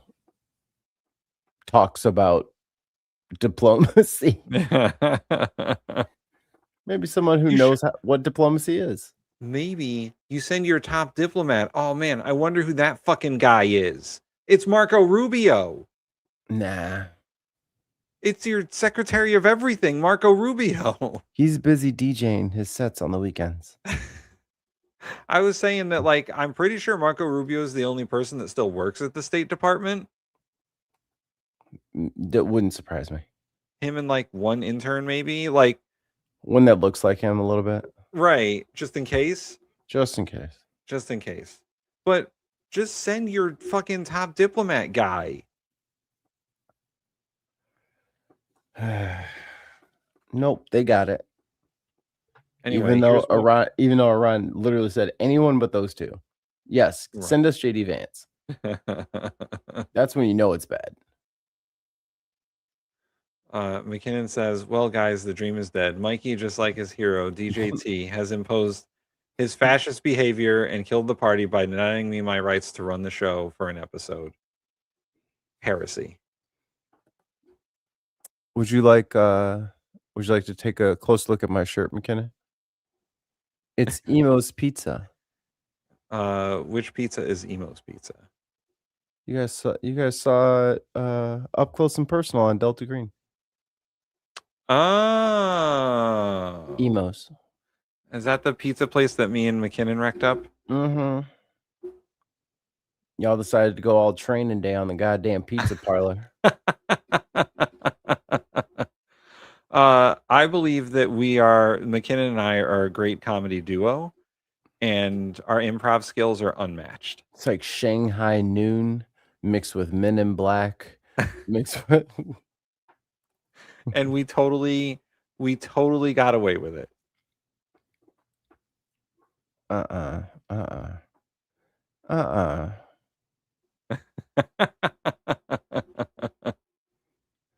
Don't you kick me while I'm sleepy. When I wake up, you are going to be in so much trouble. Awake Mikey is going to come back with a vengeance. Just you wait. I'll tell him. I'll write it down so then he'll know to come after you. Yeah, we fucked that pizza place up. And we probably, like, in-game traumatized the pizza delivery kid. For sure. He's in therapy right now. And really confused the shit out of his mom, I think. Like, that was his aunt. Or a customer. The customer that was his aunt. Yeah, the customer that was his aunt. Confused the shit out of her. Drug dealer. Come on. Hit All that right. video. This is more of Marco Rubio having to explain himself. And thank you, Mr. Secretary, for being with us today. Despite the differences that existed between Republicans and Democrats prior to this administration on how to approach Iran's nuclear program, the theory was basically the same, that we were going to impose significant harm on the Iranian economy in order to force them to the table to negotiate. What is happening now is fundamentally different. This war and the administration's decision to block. I do have to say, Chris Murphy put out a book recently about America. I think the dude's getting ready to run for president. Bad idea. Cade has now held the entire world economy and the U.S. economy hostage to the ability to negotiate an agreement with Iran. This is why the entire country is seized by the question of when there will be an agreement. Sounds like Trump had human shields. Apparently, until there is an agreement, the Strait of Hormuz remains closed. There is a cost to the Iranian economy, but now there is a devastating cost to the U.S. economy. It has been indecipherable, the information coming from the administration, especially in the past several weeks, as we get signals that a deal is imminent. The president said yesterday he's bored by the negotiations. He doesn't care whether we get a deal. By the way, all that the deal is imminent and Iran is negotiating rapidly bullshit is market manipulation. Yeah, they're calling, begging for a deal. They're calling. And then Iran's like, no, we're not. We don't have your number. Stop telling people we're calling you. Don't call us. We'll call you. We're not ready to reach out yet. So stop blowing my phone up. It's just And pissing me off again. And if you look at like the price of oil over the last, I don't know, month, it's like this. It does this. Every day Trump's like, every day Trump's like, oh, they're negotiating, we're negotiating. Then Iran has to come out and say, we're not negotiating, we're not close to a deal. Trump gonna get a Lego remix video. He better shut up. They're gonna Lego his ass again. Wait for a picture. I think it's really important for us to understand what your bottom lines are, what you're asking for in this negotiation, what commitments you need Iran to make in order for you to release the blockade, and we hope for them to release the blockade as well. So give us a little insight into what your bottom lines are, what is going to get the strait reopened, because this is kind of the only question that matters for American consumers right now. And every day we get wildly different signals from the president as to whether he even is engaged in this question as to whether the strait is going to reopen. Yeah, I think your question gets right to the heart of the matter. So I think it's a good question. Let me first bifurcate two things. Where'd that come from? Oh, brother, this guy stinks. Oh my God. That's It's hilarious. it's so good. Where's that from? SpongeBob. There's like Hilarious. there's like a fish in the background at like Krusty Krab or something like that. And he fucking just or someone tells a joke or I think he's trying to stand up or something. And he fucking Brother, this guy stinks. Yeah, I think I've heard that in an open mic once or twice. All right, SpongeBob made it. Awesome. We do not have unlimited money in the United States. Oh, I can't spell. Oh, Borther. Oh, Bertha. Borther. The only reason there's a blockade, the only reason why there's a U.S. blockade is because Iran has closed this. They're firing on commercial ships, and they've mined large segments of Hormuz international waters. Why? And so the blockade is only against Iranian ships. And it's very simple. The notion is if no one's ships are going to get out, then Iran's ships aren't going to get out either. We can't live in a world in which they get to close the straits and tell. Progress only. Today is a weird day. That's what I'm saying. You guys throwing me off. Today's a weird day. I had to start early, and Mikey was very busy. Hey, I'm still packing boxes. He's packing boxes, and he's a tired boy. The kid went to sleep early, and then she woke up at 3 a.m. and didn't go to sleep until like 7. Ouch. I just wanted to sleep a little bit. I have pickup and drop off duty at school today, so okay. You got to be on the ball. Let's not burn our time then. Everybody pay us a toll or we'll blow you up, but their ships get to go out unfettered. So that's the reason why there's a blockade. So There then we wouldn't have been a decided we're going to blockade do it if too. Iran had agreed to do what they said they would do when the ceasefire Got it. kicked in, which is they were going to open the straits. So let me just focus on the straits for a moment. Number one, what they're doing is unlawful and illegal. There isn't a Now I'm country gonna on get it. earth Open the other fucking than strait, Iran, you Yeah. crazy bastard. and maybe Oman that flirted with it, who's in favor of what Iran is doing in the straits. The Chinese are against it. The Russians are against it. Everyone is against it. The You whole don't world like is what they against it. do. So The condition. Russians are for it. They get to sell their oil. I mean, you lifted the sanctions on them. They're doing better than they've better than since 2014 for sure. Yeah. You are fueling their military industrial complex. Congratulations. Number I'll one is teach they them. have to reopen the straits. And reopening I'll the fill straits all their means bank the accounts. following. Ships can sail through international waters the way they can do through other choke points around the world without being fired upon, without paying a toll. That's condition number one. But the strait is closed because of our decision to invade To Iran. kill the This is a supreme leader. consequence of our Right. military action. So I guess I'm not interested in litigating blew that up the question. We all supreme know leader with a it is fucking closed tomahawk. because you took Yeah, the military strait's action closed. against Iran, and we knew ahead of time that would be their likely Here, response. pause it real The quick, question is, Tim. how are we going to get it reopened? Even though motherfuckers, everybody universally fucking hates Trump, even if they don't want to say it out loud, they can't stand his little bitch ass. But they would definitely feel some type of way if, I don't know, the UK sent bombers and blew up the White House and Donald Trump. Even if we was cool with the UK, we would have to go fuck y'all up real quick. Right. You know what I mean? Like, even if it was somebody we knew and they killed our supreme leader, we would fuck them up a little bit. We blew up 13 or 16 fucking leaders out of their government. Well, yeah, we got And the now they're regime like, change that we didn't want. and now they're like, oh man, come on, guys, why did you close the strait? I think it's fairly. Why did you enrich uranium? I think it's fairly obvious. No, I think they know. I think they know why they did it. They know exactly why they did it. Because you blow them up if they don't do stuff like that. That's why they wanted the JCPOA. Look at her. Are you going to drive a bargain that is so tough and so hard that the strait remains closed? So Yes.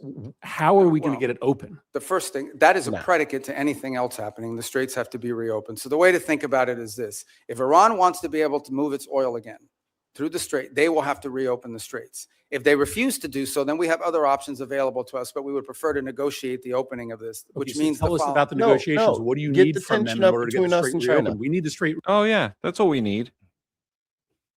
We have tons of ammunition to fight back. We didn't just use it all.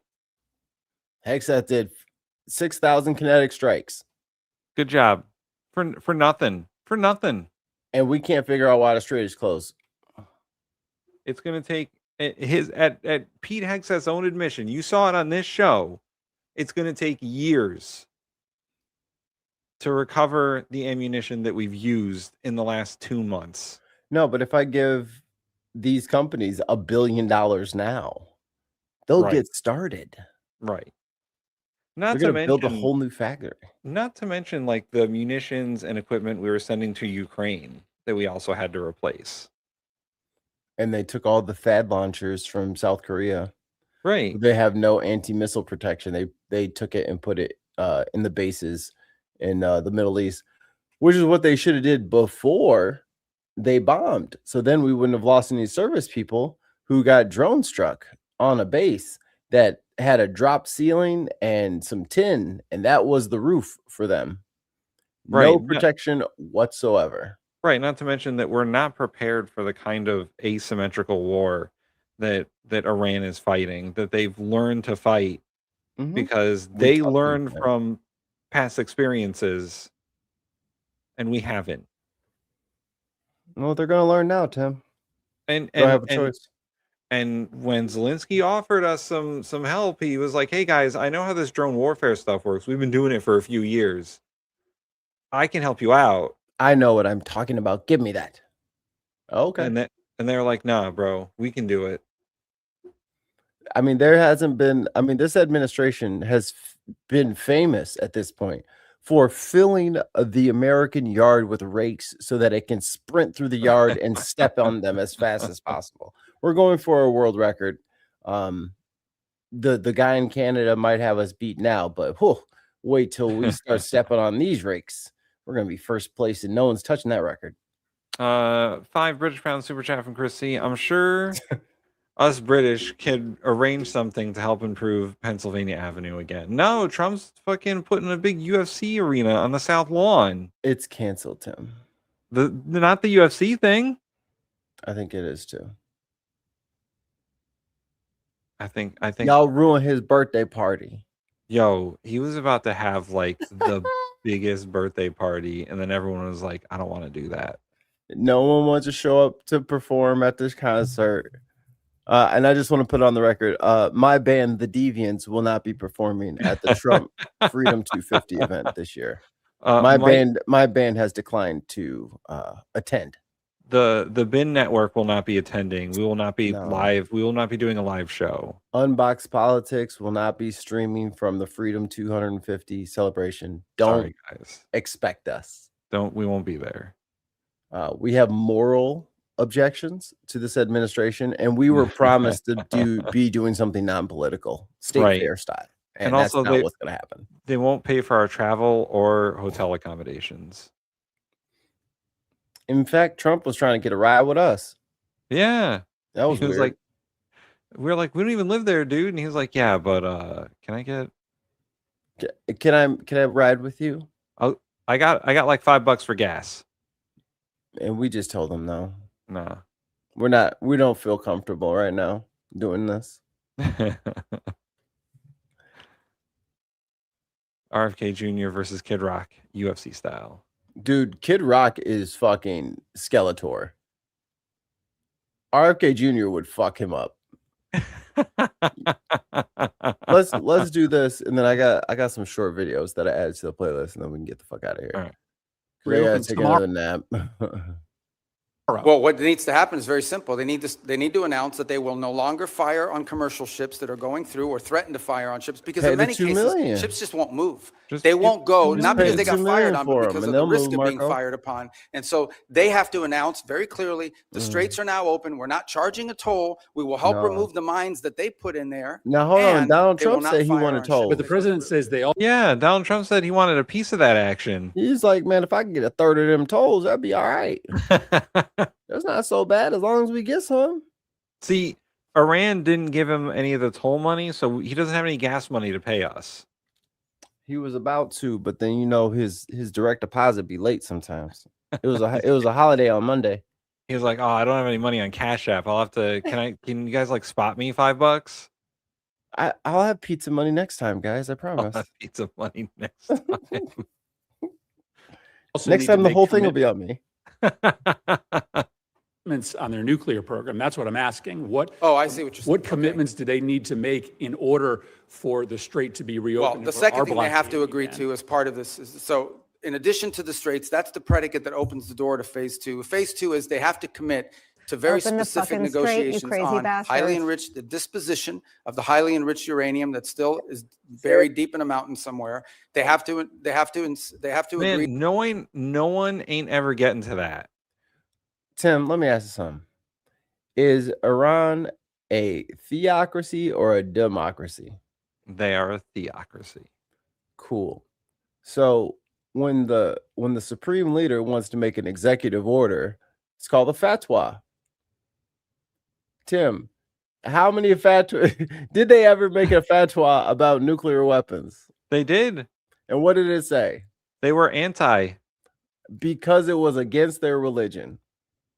So this fucking lie that they keep spreading that Iran was trying to build a nuke to blow, bro, their pope is their president. And he said it's against our religion to do this. And y'all are like, they don't give a fuck about their religion. They're religious zealots. You need to pick a side. Are they religious zealots or are they not?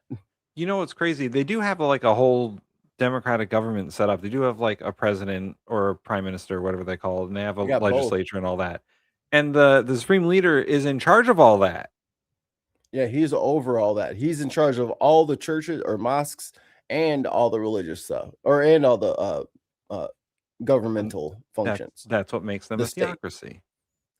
So when the Pope puts down, or what do they call it, the encyclica. So if the Pope comes out with an encyclica, or the supreme leader comes out with a fatwa, the Catholics and the Muslims in that country, they know what time it is. For Sunni Muslims, they know what time it is. This is what our religious person has told us what we are going to do. How the only thing in their horrible pagan whatever religion, the only thing they got in there of late was don't build nukes. It's against our religion. And that's the one thing y'all said they had. And you called them a hyper zealous religious Muslim Islamist theocracy. Well, it seems like according to their religion, they're not even allowed to do the shit that you're accusing them of. Right. According to the Pope, the brown Pope. On negotiating severe and long-term limitations and or cancellation of enrichment activity in their country. In the second phase of negotiations. Well, obviously these are highly technical matters, so I don't think you could work those out in 5 days. That would require a team of experts to meet over 30, 60, 90 And where are they? And work out the details. But they have to commit to their willingness to do that. For If example, you need a team of experts to negotiate, then why the fuck did you send Jared Kushner? Steve Witkoff was with him. They already know how to do this. It was done 10 years ago. We literally did this already, and now they're trying to reinvent the wheel. Like, no, it's a square, but it has many, many times the sides. Like that's a wheel. Right. If you know from experience. He was a senator at the time. He knows from experience that it takes months. He knows. He's like, years. Oh, do it in 5 days. Yeah. 18, I think it was 18 or 24 months for the last JCPOA. And that was with nuclear experts, diplomacy experts, Middle East experts, apartheid experts, launch or centrifuge experts, all the experts. It's hip to be a square. Well, they have to commit to say, we will dispose of the enriched uranium. They already and the said question yes now to is, that. what are the mechanisms They were by which already we going to do it. And we can, that can be They negotiated. even said that they would store it in another country. Second phase, are you willing to release sanctions or release frozen money that the United States is withholding from Iran? Right now, everything that's been discussed with them is any sanctions relief. Now, remember, sanctions come, there's international sanctions, there's congressional sanctions, there's executive sanctions. So some we can release and some we cannot. But any sanctions relief now is y'all follow the condition-based, rules only. which means it has to be in return for Sorry, the reason guys, why rules those can't sanctions say were we put can't in do place in the first place, which is their nuclear program. So They yeah, will look, release Iran is it. being sanctioned because they enrich uranium. Iran is being sanctioned No, because you they highly lying enriched bitch. uranium. Iran is You being lying sanctioned because of their bitch. nuclear activity. You lying bitch. You're such a little lion snake, Marco. They're gonna betray you, Marco. A driver crashed. Quit clicking the picture. What's to click the list? I can't tell. It's too small. Where in the world is Congressman Tom Keene? Yeah, that's a good start. Where in the world is Congressman Tom Keene? Tom Keene is Did you ever watch Blacklist? from New Jersey, and he Ever watch what? Blacklist? Not regularly. That was the husband's name in that show. Oh. Or second episode. But it was like Agent Keene and then her husband Tom. I'm like, Thomas Keene. You don't look so handsome and dreamy at all. Here's a good example, Mikey, of them not following the rules. All the Christian nationalists ignore all of the 10 commandments, especially the ones on adultery, having idols, stealing, and bearing false witness. Like, even in their defense of breaking the 10 commandments, most of them are repeats anyway. Yeah, they kind of are sometimes. Like, don't have any other gods before me.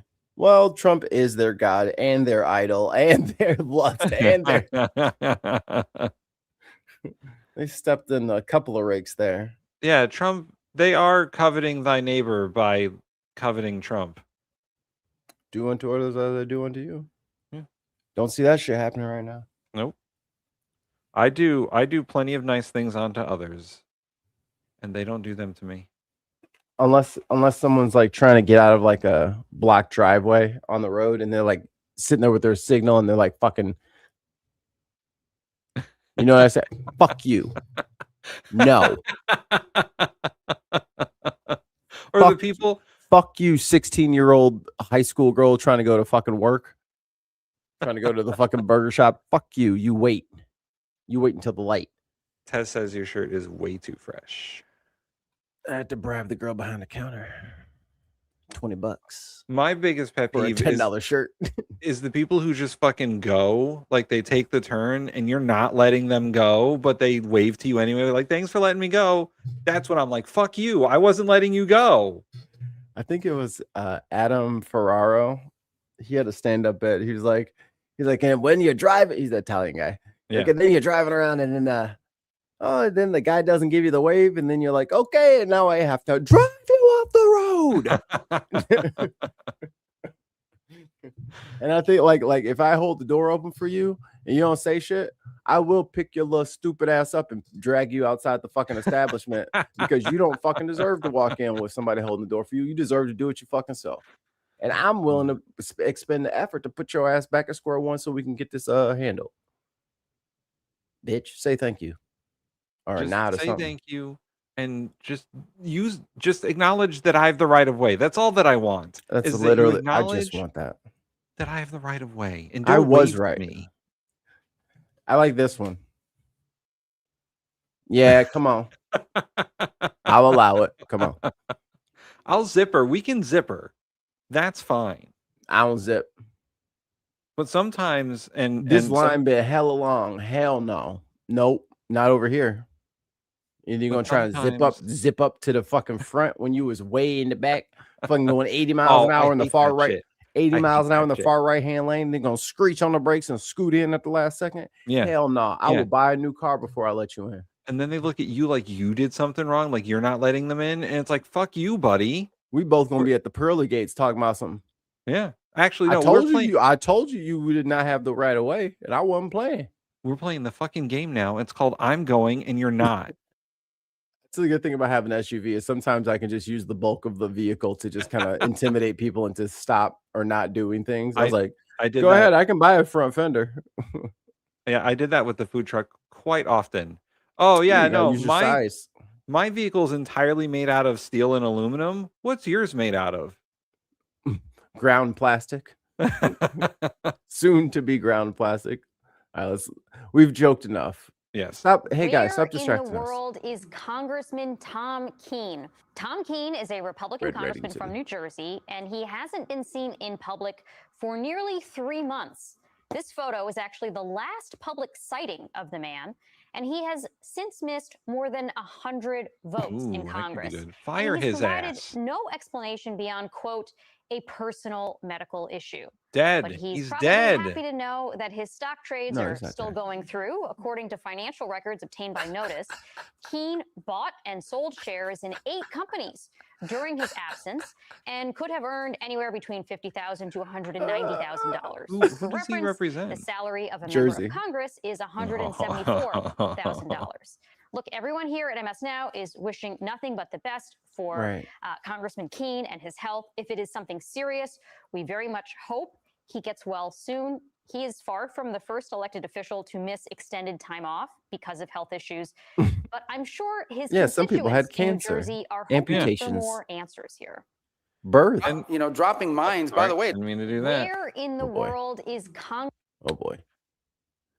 It's not unusual for elected officials from the state of New Jersey to be suspicious. What? Jersey is just judging. one of them places. I mean, he's too sick to go to work. Obviously, he's He's too sick. bedridden. He's Yeah. he can't even get out of bed. All he can do is just sit on his phone and trade stocks. Breaking news. I have a new found. I'm glad that the internet, or at least my algorithm, has completely turned on Mr. Wonderful over there, who is the biggest pile of shit that I have ever seen in my life. Yeah, I did like Shark Tank, and I always had an opposition to Him. his take on everything. He's a bitch, dude. Like, the other guys that were on there, what was it? Mark Cuban and the other guy and the ladies, like, they were fine. Whatever. They're still fucking millionaires and billionaires trying to buy and sell people shit. But Mr. Wonderful was an asshole to every single person, including his cast members. There was never a time when he was like, "Oh, Fubudu, that's Damon." Oh, Damon. I liked Damon. He was good. But O'Leary would just pop up whenever it was his turn to talk on the mic. He's like, it looks like Damon likes your idea. That one likes your idea. I think they're all going to be proved wrong. And this idea is fucking stupid. I'm out. He's like, why would you fucking just shut the fuck up? What the fuck? Shut the fuck up. Whenever he offered deals, it was always a royalty deal. He always wanted fucking royalties from people. And I'll take a 14,500% 10-year loan for $2,000 for your company. It's like it helps. It's like he was the worst. Yeah, his deals always screwed the creators. Always. Yeah. And it was so apparent to them. And then they'd be like, oh, you just think you could just figure this out by yourself? I'm not going to you. Right. You want all of it and I get a penny. No, I'm not going with you. You're dumb. I'll take a deal with a different billionaire that doesn't seem like an absolute monster. Yeah. Anyway, Kevin O'Leary is a fucking piece of shit, and I hate him on TV. All right. All right. This will make you fall in love with him. News. Someone called Caroline Gleach. Apparently, she fails a Utah senator in 2024. I don't know which party she was with. I don't know her. She is actually putting out falsehoods and being funded by something called Bear and Earthly Education. Where are they from? Australia. Why would Australian money fund her in Utah? I mean, I'm amazed. So I have an international team now. We're digging because most people know that Australia has now become a vector for the Chinese now that they can't use TikTok. So Caroline, what are you doing squatting on my social media this morning 26,000 times? First of all, my last name is pronounced Gleich, as in I like Gleich. Remember it, Kevin, because this is not the last time you're going to hear from me. Oh boy. You went on He's got a national good name for television and politics. said you're spending money to uncover foreign influence funding the opposition to your data center. Kevin, you're the one with the foreign ties. You're a Canadian and Emirati citizen. The only foreign dollars flowing into Utah around this data center are yours. You accused Bear of being a Chinese front. Bear is the Box Elder Accountability Referendum. It's local Utahns Elders using the County. democratic process to hold their commissioners accountable. You say you want to win the support of Box Elder County. You can start by not defaming them on national television, and you can start by not defaming me. You claim I'm funded by Earthly Education in Australia. Here's the thing, Kevin. This project has caused international outrage. People around the world are watching what's happening to the Great Salt Lake and with your data center. But global attention isn't foreign funding. Earthly Education has never paid me, funded me, or partnered with me in any way. I haven't made a single dollar from this. I've actually spent days of my own time because I live here and I care about this place. Here's the one thing you've actually How dare you give accomplished, a shit. Kevin. How You've dare united you. us. Republicans, Democrats, independents, people who've never even voted in their lives. All of us united against your corruption. And here's what we really want to know. What are these data centers going to be used for? Porn. Because AI without guardrails. Turning your water into sludge. And porn. And porn. Obviously. Obviously, that's the whole reason for human existence is porn. To look at naked pictures of ourselves and touch ourselves ferociously until climax. Mikey has the data. It's true. You guys are addicted to it. Wait, we got a button for that. Where is it? Blah, blah. Blah, blah. Used for state surveillance to monitor the people who protest. That's cool. not national security. brother. It's not defense. That's the authoritarian playbook. And we're not going to stop asking the question. You say you want to support the people of Box Elder County. In the So hell? do I. But the people who Oh, actually wrong. need funding aren't billionaires with multiple passports. They're Utahns, the ones on the front lines protecting our air, our land, and our water and our future. So chip in now to support Bear. Got your data, dumbass. I think billionaires should have to wear an ankle monitor at all times, just so we can, keep them safe. Yeah. Just to keep them safe. What if they get kidnapped?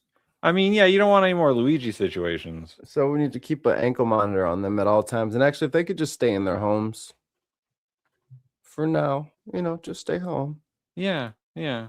I think that would be best for them, actually. It might be dangerous out, so you billionaires better stay in the house with your ankle monitor on, probably for life. Here you go, Mikey. I got one more for you before we go.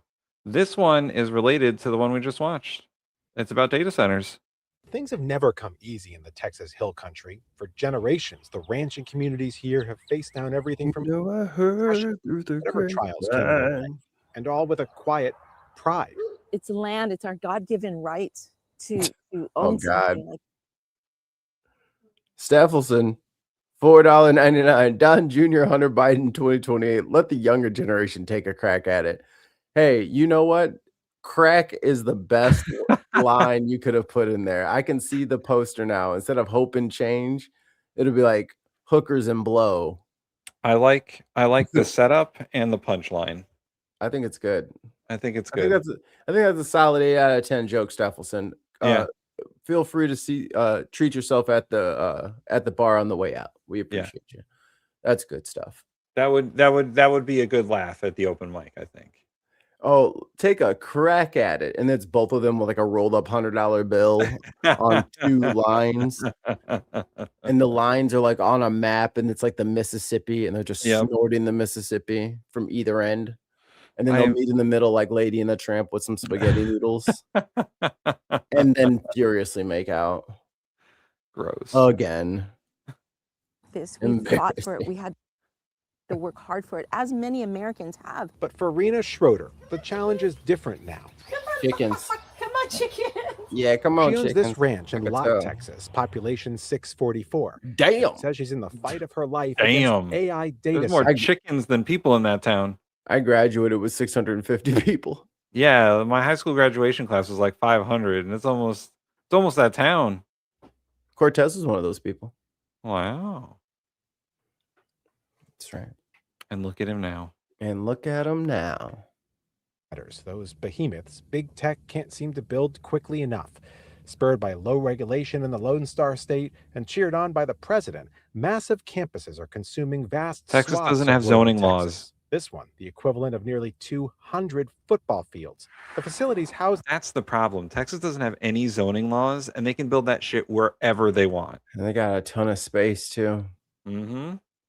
The computers Ton that of drive the AI revolution. But they're also driving Rena, a Christian conservative and lifetime Republican, straight into the arms of Democrats. We're going to put these data centers up. I don't care what you people say. I'm President Trump. I'm in charge. Now you get it? He doesn't care about us. Somebody asked him about a Oh, week it only took a decade. He literally said it right to your faces. I don't care about you. I don't care about the financial situation of America. Like, he doesn't care. Like, stop trying to make him care when he doesn't. He's just not that. Is that what it's going to take though? Is it going to be Trump tells you directly to your face, I don't give a shit about you, and that's how it has to be? They won't listen. Even when he like explicitly says, like with the Iran thing, the quote was, I don't think about the financial situation of Americans when it comes to negotiating with Iran. He doesn't give a shit, yo. That shit's going to be $15 a gallon. He's not going to give a fuck. He's still going to be at the same level of concern. None. Like how many times does Trump have to say, I don't care about you, fuck off? He doesn't before go to you the- realize he doesn't care about you. He doesn't go to the gas station. He's not feeling it too. Okay. Right. You're paying for all of his shit currently. Every time he needs to go somewhere, you're paying for it. So he can fly around with jet fuel, which he doesn't have to purchase. And he goes home to Florida every weekend. Right. On the taxpayer dollars. Mm-hmm. Go. What about the American people? And they're struggling right now. To what extent are Americans' financial situations motivating you to make a deal? Not even a little bit. He did not care. Not I even a couldn't little bit. watch that. No, man, Mikey, you're a fucking soothsayer. I didn't know that was going to come up in this video, but damn. He doesn't fucking care. Yeah, Look. here we go. Oh, sorry. Go ahead. Go ahead. Apparently, we need to get some serious. We have a seriously mental health issues. There's something wrong with you, and if you don't like this country, move to Canada. No one needs you here. Hey, James. Hey, James. If I'm unhappy in this country, maybe it's your fault. What Yeah, have you James. done? What have you done to make me happy lately, James? James, what have you done to improve the lives of your fellow citizens? What have you done for anybody else? Nothing. You know, James, are you nice to other people? Do you do good deeds for other people? Do you pay your taxes? Do you volunteer at soup kitchens or anything like that? Do you do anything for anybody else? Or do you just complain about people who are upset that your president sucks at being president? He sucks ass. He can't even stay awake for his own shit. I have a 3-year-old who literally doesn't let me sleep. She's colluded with the government to stop me from sleeping for some reason. In conclusion, James. Fuck the hell off. Got him. I was angry after that. Like, I voted for you and you don't care about me? Last year, the president signed an executive order reducing regulation of data center construction across the country. Nationwide, more than 4,300 are already online, but it's Texas that's quickly becoming the data center ground zero. There's 52 in Connecticut? We got 228. Do you see the size of Connecticut versus the size of Illinois? You gonna put the S on there? Okay. I'm sorry, Connecticut. Okay. No, you good. Why are there 52 data centers in Connecticut? Who did this? I'm not sure who they're thinking that they're going to I mean, at some point you have to understand we're gonna tear all that shit down. We're gonna waste all your money. You're not gonna be able to run them. We're gonna make it illegal to have those. So you're just wasting your infrastructure money. I just want to point out that, like, look at all these fucking middle of nowhere states. Sorry guys, but they're middle of nowhere states.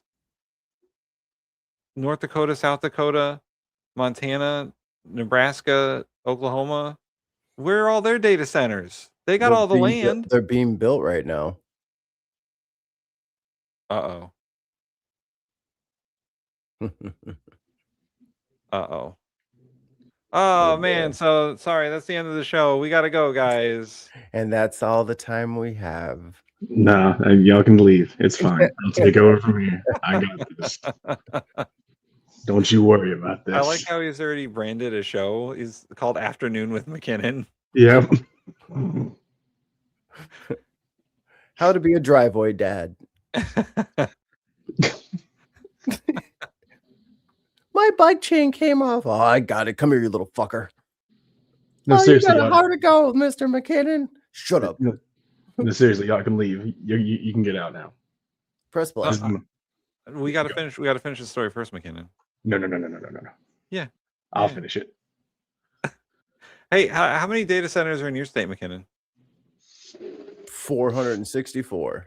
I was actually thinking, like, I think there's 30, something like that. There's about to be one close, like 5 miles away. Fuck. Jesus. I hope you like that brown water AOC was talking about. Yeah, the RFK piss. Second only to Virginia, and the numbers quickly rising from the ranch land. Nearly 500 currently operational across the Lone Star State, with nearly 150 We're not more. even winning the AI thing. And construction moves fast as tech companies negotiate tax abatement packages with local county governments, often without the knowledge of the people who live there. It's just the love for the land. This is really what it is. And in our heritage that our forefathers fought and cleared. My great-grandfather cleared. I'm about to say, how far back you going, lady? You awfully pale to be in Texas. The Gucci loafers, guys, they don't understand what us boot-wearing people feel when we step on our dirt. It's the work on that dirt that has outraged neighbors. They contend with skyrocketing utility bills as the centers overwhelm power grids and guzzle groundwater to feed cooling systems inside. I mean, you know, you're coming in and just taking this stuff from us. T.A. Smith started the Texas Coalition Against Data Centers and says not only has government made it easier for tech companies to build these places, it's also harder than ever to lodge a complaint against them. And Mr. Trump being there, then he had Mr. Musk come along with his dramatic chainsaw, and I'm going to doge out everything. Well, now the places that you'd like to report these things to, EPA and FEMA, they're a skeleton of what they used to be. And then there's the sound these places It's almost make like when they started firing all the inspectors general and all these other regulatory bodies, and a certain show was like, yo, here comes the corruption. Man, that's crazy. Who could have predicted this? Just eating a burger on stream. Just took away all the guardrails, and they're like, oh my God, guys, it's off the guardrails. It's crazy. It's actually out of control. Trump got rid of all the regulations, and now they're not regulated. I think a good idea is like if we can start having boxing matches without refs. Yeah. If we can there we go. Let's just do that. And then don't even film it all the time. Just some of the time. Rounds 1, 8, 3, 2 in that order. Just fucking, that's how it shows up. Man, why are they all sweaty? Oh, wait. How's all fake? Where'd that bruise come from? Do you hear this? That low-level mechanical hum in the background? That's the sound of massive fans they use to keep the computers inside cool. At this facility, my fans aren't that loud. Outside of Fort Worth, when you look at it from above, you can see they've sounds like an alien in our computer walls in response to community complaints about the noise. But a quarter mile away, Cheryl Shadden says the noise is as loud as ever. It's like living on the edge of Niagara Falls, or Shaza, you're don't on start a that, runway man. next to a jet that's taking off, but this jet doesn't take off. Morning, noon, night, she even hears it in her bedroom, and it's changed everything about how she lives her life. It's noise that I hear at my kitchen window every morning when I get up and make my coffee. All of us sleep with fans on, TVs on, just trying to get to the point where we can get to sleep. Our property values have plummeted because of all of this noise and bombardment that we have. Nobody wants to live next to it. Nobody wants to live next to a data center. Y'all don't care about house prices. Remember, Trump's like, I want them to stay high.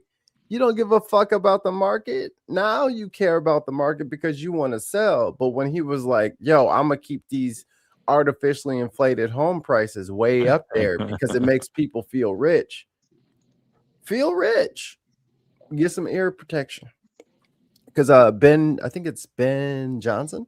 He did a video about data centers, and he's one of these like super nerdy sound people, one of my ilk.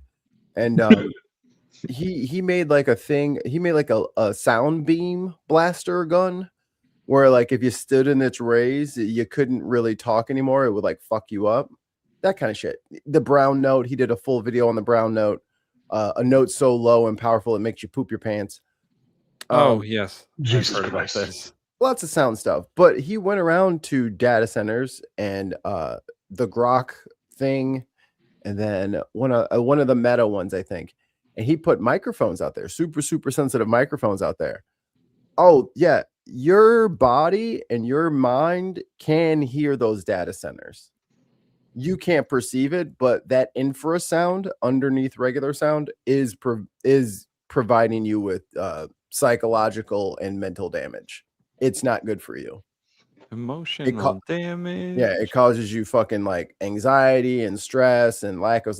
That's what it does. So they keep acting like this shit is harmless. Yeah, it'll be real harmless when everybody starts fucking sticking bricks and shit down in them turbines because they can't get the fucking night's sleep. I bet you gonna be putting up a windmill or some other dump. You better put some bicycles out there and get some workers. Y'all gonna have to run this plant on some bicycles because they can't take it. If we turn that generator on one more time, they're gonna fill us up with water. Push us down the river. You start fucking with people's sleep, it's over. Like we'll dismantle the establishment board by board. You're gonna have to take a pickup truck out of that turbine because motherfuckers like, I'm going to bed. Shut the fuck up. How do I turn you off? He could sell a home if they wanted to. A Quinnipiac poll in March found 65% of all Americans oppose an AI data center in their communities. Oh man, I wonder why. A Texas Tribune analysis found 82 data centers, or nearly 60% of those planned or under construction, are located in state house districts that voted for Trump. Red I'm or so blue, glad we you live vote in a against country data of the centers. people, for the people, by the people. No, McKinnon, you got that wrong. It's of the people, by the rich, for the rich. From the people to the rich. Shut the fuck up. From the people to the rich. Shut the fuck up. Rinse, repeat. 1776.com. For the people, by the rich. Fuck you, die. Yeah. Shut up. Shut up and give me your stuff. I'm pretty sure in the Declaration of Independence it says Fuck the hell off. And then it says all of our names individually. It's very long. And they're real small. We vote for you. And that means Republicans like Cheryl are fleeing the Loose party. dog. Loose dog. Lifelong conservative, she now refuses to vote for Trump-backed Attorney General Ken Paxton, who clinched the GOP nomination for come Senate. on. Instead, she's all Ken's a in for great James guy. Tallarico, a Democrat seeking to flip a seat controlled by Republicans since 1993. You're willing at this point to forego basically every conservative issue and let the Senate fall into the hands of Democrats if that's what it takes to kill data centers. Yep. My entire community is going to break. 100%. Everybody. She didn't even pause. It's like, yep. We had the secret weapon this entire time. We could have got all these bastards to flip. We just kind of like start like pushing, like getting the conservatives to push this. We can make them do whatever they want. But they wouldn't flip until it started getting built by their shit. until their water started getting all cloudy, and then like the noise is getting to them, and that's like, well, if only there was a way we could have stopped it from being fucking built. I mean, around here, the people said no, and then the town council agreed to the deal with the fucking company anyway. Yo, I hope y'all. Hey, good luck with that building you got over there. Yeah. I hope it doesn't, poison a bunch of people and then they just fucking go townsfolk on that shit. Because that's what's gonna happen to these. I don't care how much fucking security you have. If you're poisoning 100,000 people, you are not gonna have security for 100,000 people. Sorry, it's just not a thing. Maybe a couple thousand. Even that's asking a lot. A military could keep off a couple thousand people. I don't even think a police department could keep off a couple thousand. Listen, we already learned what one determined person could do to a warehouse. Hey, it would have been all you had to do was pay us a living wage. All you had to do was pay me not to do this. All you had to do is just let me sleep, and I wouldn't have put a volcano inside your data center's break room because you pissed me off so bad. Last thing. And they keep talking about all the jobs that this is going to bring. Yeah, it's going to be like 4,000 construction jobs per thing. And then it's going to be like 6 people in there. Yeah. They don't need fucking workers. And they're definitely not going to hire your bumpkin asses to fucking work there. Do you have a fucking master's degree? Then you're not getting a fucking job at a data center. They'll sweep their own floors. They got robots for that. They're not going to give you fucking broke bitches anything. They're just going to take your shit. Yeah. They need coders and they need IT. And they need security, and that's it. So what y'all need to do is get jobs at security at these places. And then you can see where the port is, and you can mail the plans out in a fucking schematic.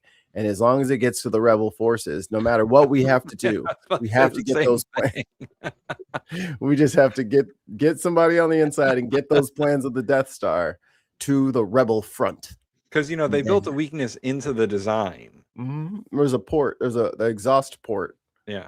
All you got to do is launch some photon torpedoes into it. If you do it, I mean, it's like hitting Womp Rats back on my T16. Yeah. You and your friends need to get in some X-Wings and figure it out. You used to just shoot them? Had enough. For fun. Breaking rank and coming together. I voted for Trump at the time. It seemed to be the right thing to do. Back at Rena's ranch and lot, longtime Republicans are even canvassing for The Democrats cognitive like Clayton dissonance Tucker, of that who's running statement for is agriculture wild. commissioner. And look where they live in, bro. Texans standing up for Texans. Like they think that go back. 1 sec. Look. And they think that they got it all fucking figured out. They got it all figured out. This is the prime life right here. Okay, so they don't even know what to ask for. They're so fucking broke. They don't even know what to fucking ask for. I'm just saying, I would take that over an HOA. Oh, 100%. Fuck HOAs. I mean, if you're gonna bring Beelzebub into the conversation, I mean, the only thing more evil than Trump is a fucking HOA with a fucking hair up its ass. Yeah. The one I gotta go, but the one red line for me for moving was that we did not live in an HOA because fuck those people. Yeah, I will not be micromanaged by a micro democracy with someone with a stick up his ass. Yes, you will. I'm not paying HOA fees for nothing. Yes, you are. Give us And the you money. like it. Don't you want the snow to get plowed? Yeah, I'll fucking do it. I bought a snowblower. Bam, done. We need that money. Give us that That's HOA cool. money. Someone will walk up to my house and tell me I got to keep my lawn. Fuck you. I'll grow that shit forever. Tim does not like being told what to do. I can totally see Tim going fucking nose to nose with some asshole with a clipboard. I'll grow it as long as I want. I like weeds. It's horticulture. I'm wilding. It's popular in Britain. Oh yeah, but don't HOAs add value to one's home by keep the area nicer. That's what I fucking hate HOAs too. No, dude, I think HOAs are trash. Every time I go to like the Caribbean or something like that, man, you'll have like a lime green house, a pink house, canary yellow house, blue house. another greenhouse, different color green, brown house. And then like they have no regulation. This shit every house looks different. They're all colorful. It looks good when you go down the street. You come down here through America, man, you looking at it look like a damn what's that? What was that movie that was black and white? Pleasantville. Oh, I was gonna say like Stepford Wives. It just looks like Pleasantville. Everything is just rows of the same shit, identical.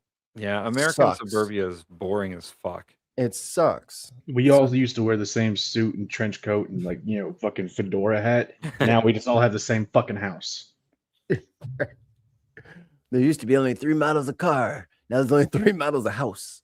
And what pisses me off is that they are shitty houses. Those walls are made of paper mache. Yeah. Yeah. And then they got the nerve to ask for $250,000 for a 2-bedroom, 1-bathroom house like they got right there. Like they probably paid they're in Texas, so they probably paid like 60 grand for that motherfucker back in like 1980, and they think that they got it made. They got it made. They're like, I'll just never buy a bigger house. I'll just live in this little fucking shack forever because I'm rich, because I own a house.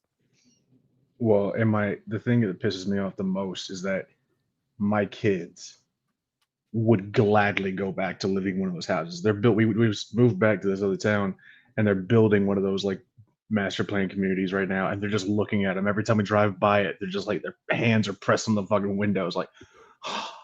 And I'm like, you don't fucking remember that if you sneezed on the upstairs floor, everyone could hear it. Yeah, like you can't fart in privacy. It's a piece of shit house. All right, play on, Tim. I know you He's gotta running for agriculture commissioner. Where you gotta go? Where you going? Texan standing up for I Texas. gotta go pick up. Yeah, I gotta go pick up the kid from school. All right. It's not as us is not surrendering our Texas, our way of life, our water, our power, or anything to these few corporations to make all the money in the world. No one thinks it'll be easy for Democrats to win statewide in Texas, but through the droning noise of data centers, listen carefully. Are data centers going to flip the Senate seat? Absolutely, yes, 100%. MS Now reached out but never heard back from the group that represents data centers as Republican voters in Texas send a message about their land and their anger and their willingness to cross party lines to protect their way of life. Josh Einiger, MS Now, Lott, Texas. There you go. There you go. All right, Tim, I know you got to run. I hope you don't stay and watch this. I am leaving. ICE agent McKinnon, you have my full authority to do whatever you want. Good. I'm so excited. Don't let Mikey tell you what to do. You can't reach the buttons from over there. I'm good. All right, I'll see you guys later. Bye. Let's remember the Operation Metro Surge, then like Liquid Winter or whatever the fuck they were naming their little dumbass missions. Remember when they was like we were just, praying and reading the Bible and folding the American flag, and then 2 illegal immigrants hit us with snow shovels. Remember that shit? And it was acting like they got fucking the shoveler from fucking Mystery Man, the fucking shovel man from fucking Home Alone. They both fucking repelled out of trees in the night and fucked them up fucking military style, and then they had to shoot a couple people through doors, and then they tried to lie about the whole thing. Well, anyway, everybody's got a fucking doorbell camera and shit, so all that shit got exposed as a lie. And there's an update tonight connected to Operation Metro Surge. This time the agent was arrested. I knew I had it. In southern Texas on felony charges. Texas Rangers picked up 52-year-old Christian Castro this morning. Christian Castro, 52 years old. Christian Castro, don't you know, brother? Don't you know what time it is, brother? Hey, brother, I see that melanin in your skin, Mr. Castro. You, Mr. Castro, you thought that they was gonna protect you like the mother white boy? No, as soon as you fuck up, you're the first on the chopping block. They say, yeah, we're gonna be accountable right now with this guy right now. With Minnesota Don't worry, we'll take care of you after. Oh yeah, we'll totally get you a pardon. Hey yo, deport this Castro. Pilar Pedraza takes a look at what You're going straight to CCOT. prosecutors are doing to prepare for this case. This is a normal thing when somebody is charged with a crime. The Hennepin County attorney is talking about the arrest of ICE agent Christian Castro. That's part of what the BCA or other local law enforcement does, is try to locate the person and then have local law. Yeah, I remember her. That's the prosecutor from up in Minneapolis. Yeah, I told you she was on y'all ass. You think she got to that fucking position by not doing her job? You think she fucking half-assed her fucking projects? Look at that haircut. I was gonna say, look at that fucking haircut, dude. You're fucked. Business, serious person you're dealing with. All right, you try to run back to Texas. Law enforcement in Texas make the actual arrest. The Minnesota Bureau of Criminal Apprehension says agents tracked him down to a residential neighborhood in Harlingen, Texas, and the local Texas Rangers picked him up before 9:30 Friday morning. Damn, it be your own people. See, I told you, y'all thought I'm on their team, therefore they won't come after me. Nah, brother. Them same abilities and privileges are not afforded to you. You are disposable. Now you know that. I've tried to explain that to my mother, who looks, who was 100% Tlingit and everything, and she still, because we're light skinned, the Tlingits are not the darker of the natives, and so she's like, no, like they just hate white people, and every time I'm like, you understand, you ain't gonna be in their fucking tribe, right? Like, you can sit here and vote for them, you can say all this shit and identify with them, but when it comes time, you are not in the club. Like, you will never be in the fucking club. But that just doesn't compute to her. Like, the table has 10 chairs at it and there's 10 people sitting there. And you're standing there like, no, they're going to go get more chairs. And it's like, there are no chairs to get. You're not getting a chair. There's only 10. We can build a chair. Jack's the guy who built the chairs. And he's on vacation right now. Like, I'm sorry. We was just about to get your chair out of storage, and then something happened. It's never gonna show up. You're always gonna be serving the food. You're never gonna be able to sit down at the table. My understanding is that he does live in Texas. It's speculation. He certainly had to have known of the warrant and didn't turn himself in. That felony warrant out of Hennepin County stemmed from the shooting last January during Operation Metro Surge that injured a Venezuelan national, Julio. Yeah, if you look here in this grainy footage, you can see all of the ninjas jumping out of the tree and flying after these grown men. Sosa Celis. We stand by the facts that we put in the complaint. I'll point out, too, that the federal government actually acknowledged that. And by the way, in the middle of the night, those guys were just trying to shovel the sidewalk so they wouldn't bust their shit in the morning and let that shit freeze over the night. And these motherfuckers just jump out of a fucking van and sprint across the yards and tackle them.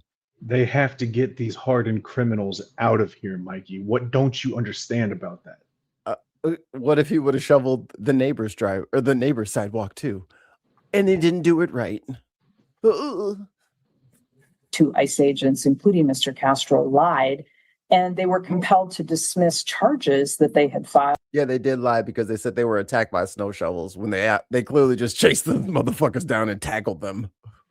They didn't expect the footage to come out. Against the victim in this case. Homeland Security initially said 3 people assaulted the ICE officer with a snow shovel and broom handles. But this video from the city of Minneapolis appears to contradict that. Now, prosecutors are preparing for the next stages in this case, starting with whether Castro will fight extradition. Which is simply usually to contest if they want to. They aren't the Castro that we're looking for.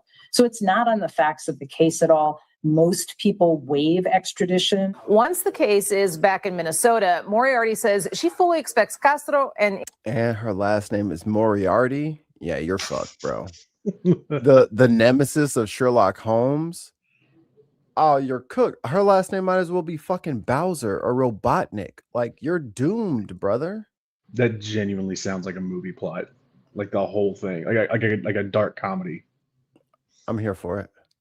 any other ICE agent charged in state court to try to get the case moved to federal court, while her team would still be. Nah, you would love it to go to federal court, wouldn't you? You'd love it. Nah, you're going to go straight to Minneapolis where it happened. You're not going to federal court so you can get pardoned. Nah, we're going to say state and local, baby. You're not getting out. You're going prosecuting. to jail. Hey, sir, you're going to jail.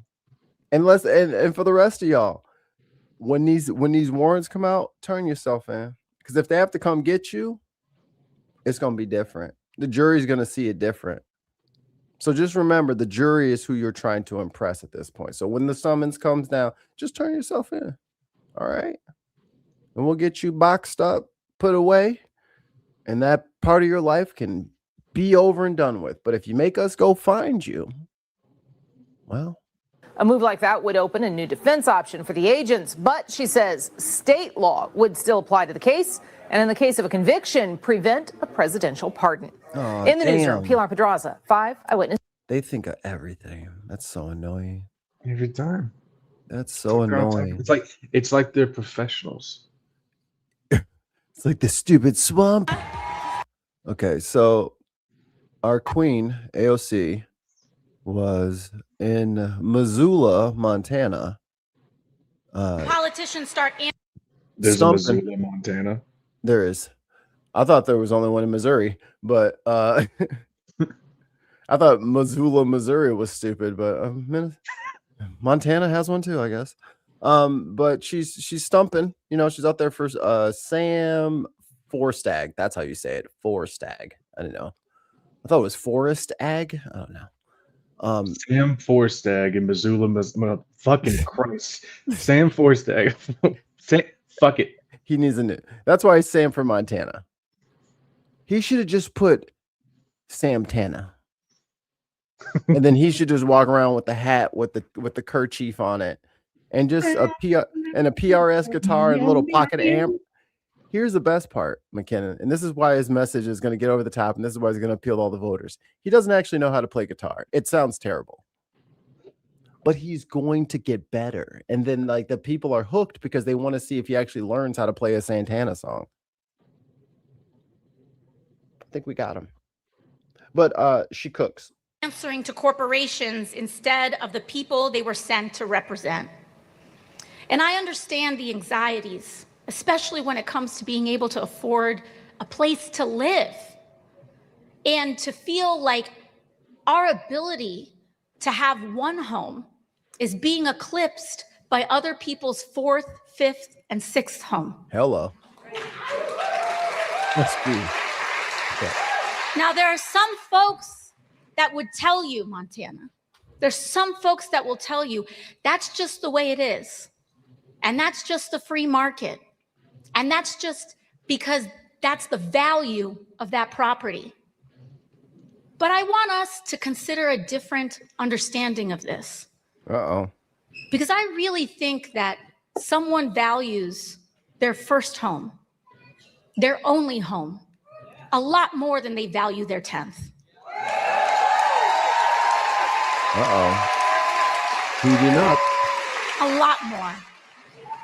And I think the value of us not being one paycheck away from the street is way bigger than the marginal tax value of someone's write-off house that I'm sure some people even forget that they have.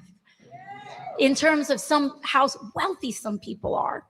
And we have to make sure that everyone can just have a shot. That's what this is about. Sam also stands with the Montana plan, the fight to get corporate money out of our elections. And Montana. You know, for Montana only having 40 people, to get 30 people out is pretty impressive. They are absolutely here for the Plantana. You can No. do it. You can do it. We can pass the Montana plan. We can join Hawaii. We can make sure that we set precedent in states across the country and tell Washington, D.C., if you don't kick money out of politics, we will here at home.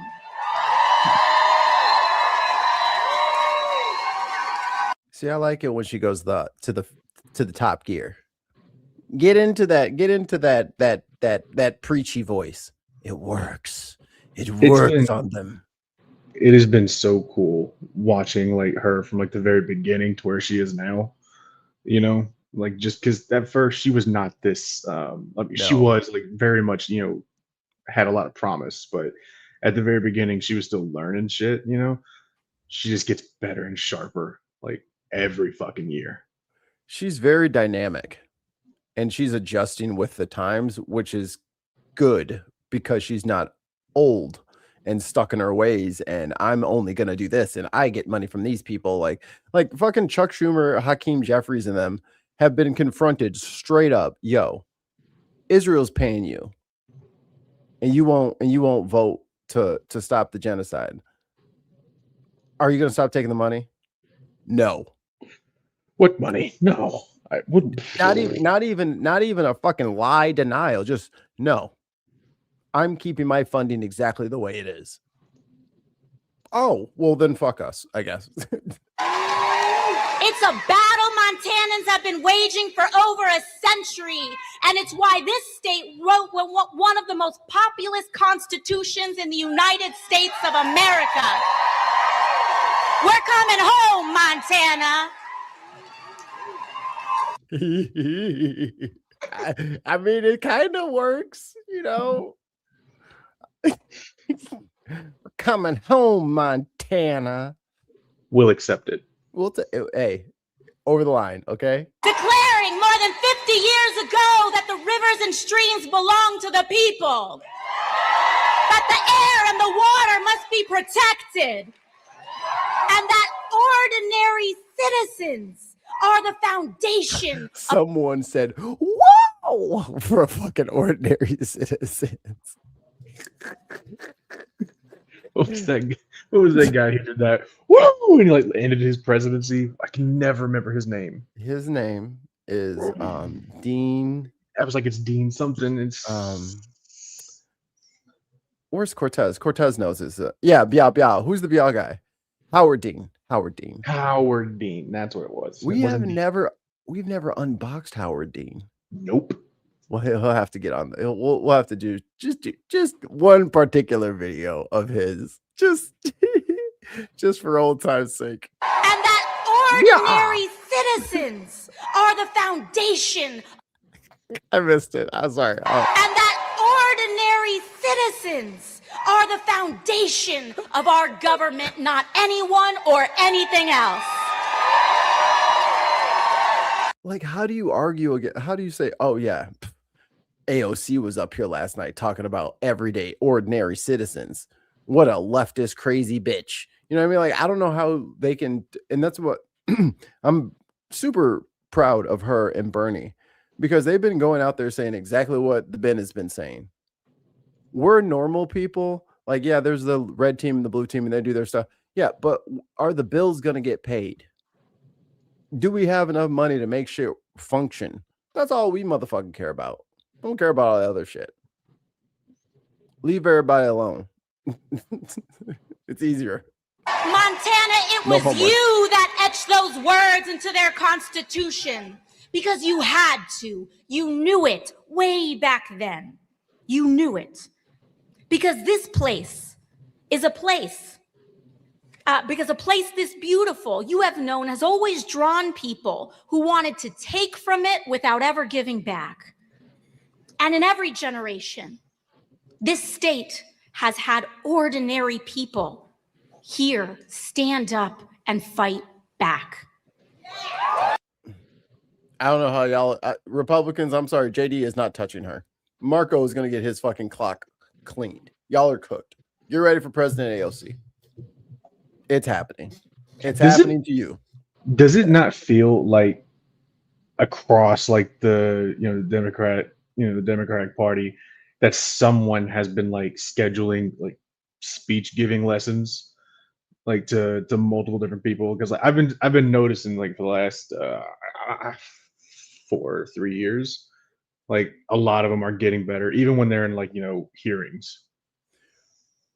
I think the moment has changed too, and people are adapting, because I mean, the only people that were watching C-SPAN was me and Tim. Yeah. There was no everybody like locked in every single hearing, every single vote, every single thing. People didn't care about this in 2016. Just straight up culture. And then we independently, by ourselves, firstly, made everybody care about politics. It starts with one person. It always starts with one person. Yes, anger is the match that we will use to burn. No, I got gas. I can't do all that stuff. Fucking strain in my body. Fucking hired movers. I'm not doing any of that physical shit. My body's falling apart. I think something in here was really funny.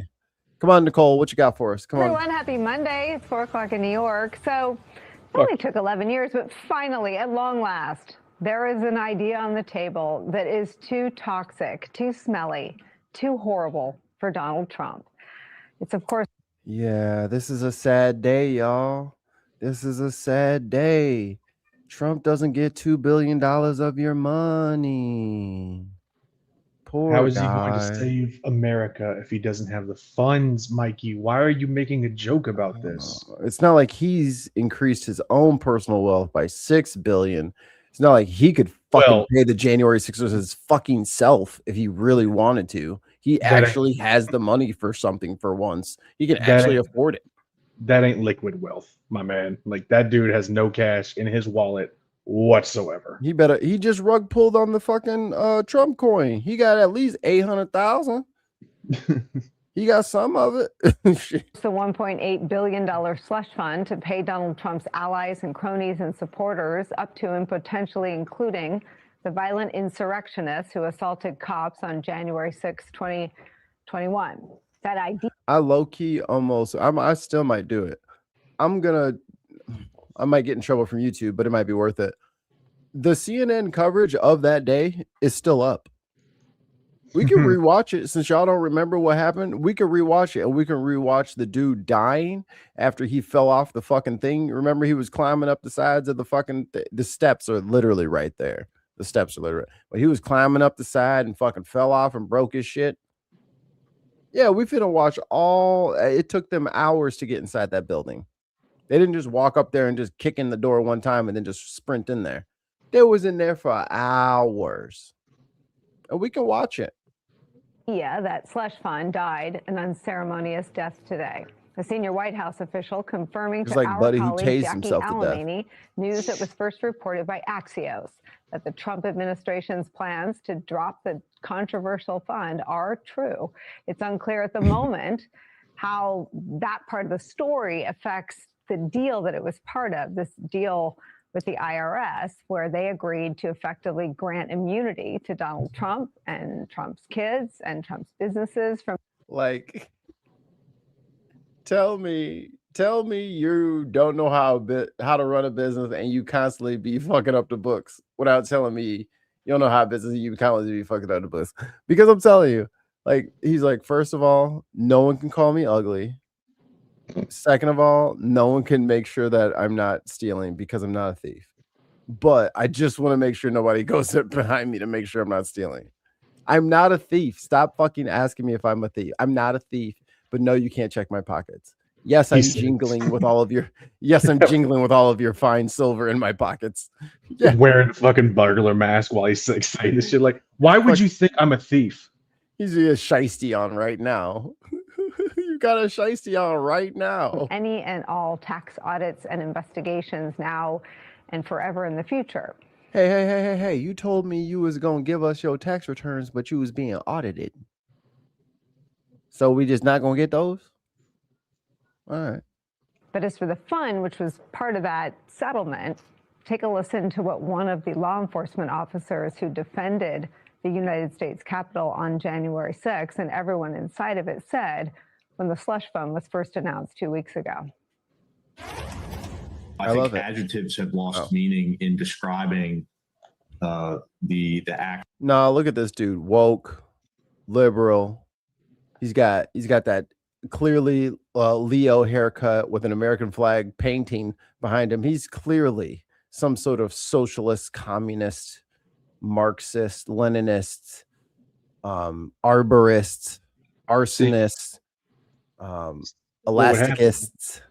What would happen is if you went to the corner of that American flag, and you would see it's a sticker. You'd peel it back, and it's a trans flag, just right there. That's what them stripes is for. The bottom 3 stripes, that's the blue, or I can't remember what's on the outside. Whatever one's on the blue or the pink, whatever one's on the outside, and then it switches to the middle opposite one. Shit. What the fuck is it? Is it? I think it's pink, blue, pink. Is there no white? Shit. Oh, happy Pride, everybody. Of this administration. Yeah, I didn't know Tim was starting early. I had a whole intro where I was going to call everybody a bunch of gays and lesbians and queers and tell them happy Pride. I guess there's a combination of two that come to mind, and it's disgraceful. Sir. Yeah, he military. I have ways of telling. I have ways of checking.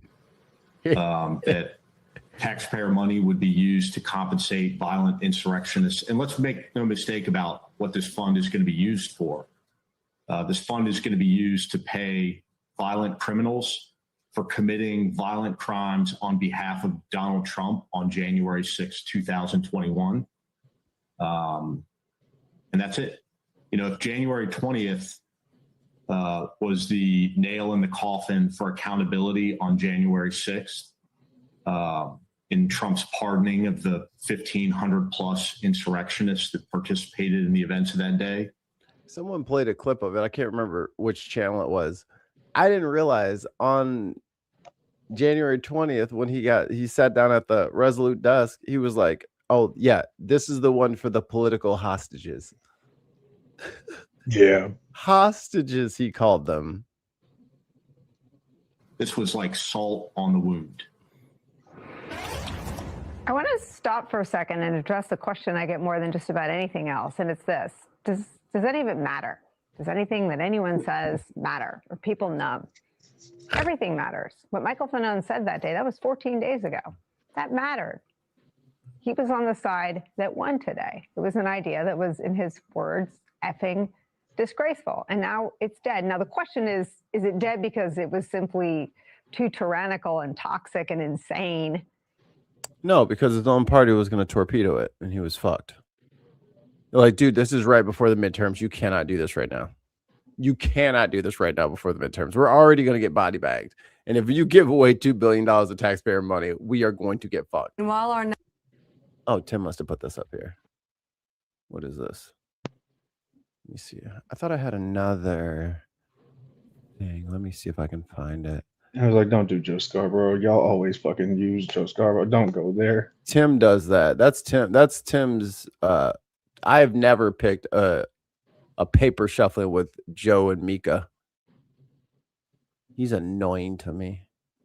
He's always yelling at us like progressives. He thinks all of this Trump shit, he thinks is our fault. I'm pretty sure he's been in like every 3D animated kids film. Like anytime they need just like a standard like older white dude, he's like the model. I think they've based so many of those characters off of. All right, let's see. I'm getting close to it. ICE protest. You're close. There it is. Oh, almost there. Oh yeah, Channel 4 News. On the brink, potentially, of full-scale war again tonight. Now, as you just said, President Trump said, no, it's not going to happen. But various things. There have been skirmishes between the U.S. and Iran. The Americans say that Iran fired projectiles at a U.S. base in Kuwait. They were intercepted. And also that two ships exploded off the coast of Iraq. That might have been caused by drones. But the main and most dangerous theater of war at the moment is here in Lebanon, because this morning, Benjamin Netanyahu, the Israeli prime minister, threatened to bomb Beirut again. They've been bombing the south, but not the capital in the last few weeks. Now, President Trump just said, no, I had this productive call with Netanyahu, and No Israeli troops will be coming to Beirut.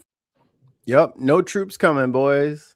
Troops? We hadn't heard about troops. We'd heard I didn't say troops, you said troops. about bombing. And he said, I also had a call through our representatives with Hezbollah. Americans don't usually talk to Hezbollah. That's interesting because Hezbollah. Hey, McKenna, look at this. I'm looking. I'm seeing it.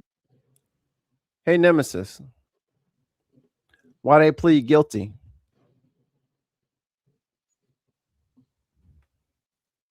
They pleaded guilty. Answer the question. They pleaded guilty. Answer the question. Like, why would they plead guilty if they didn't do it?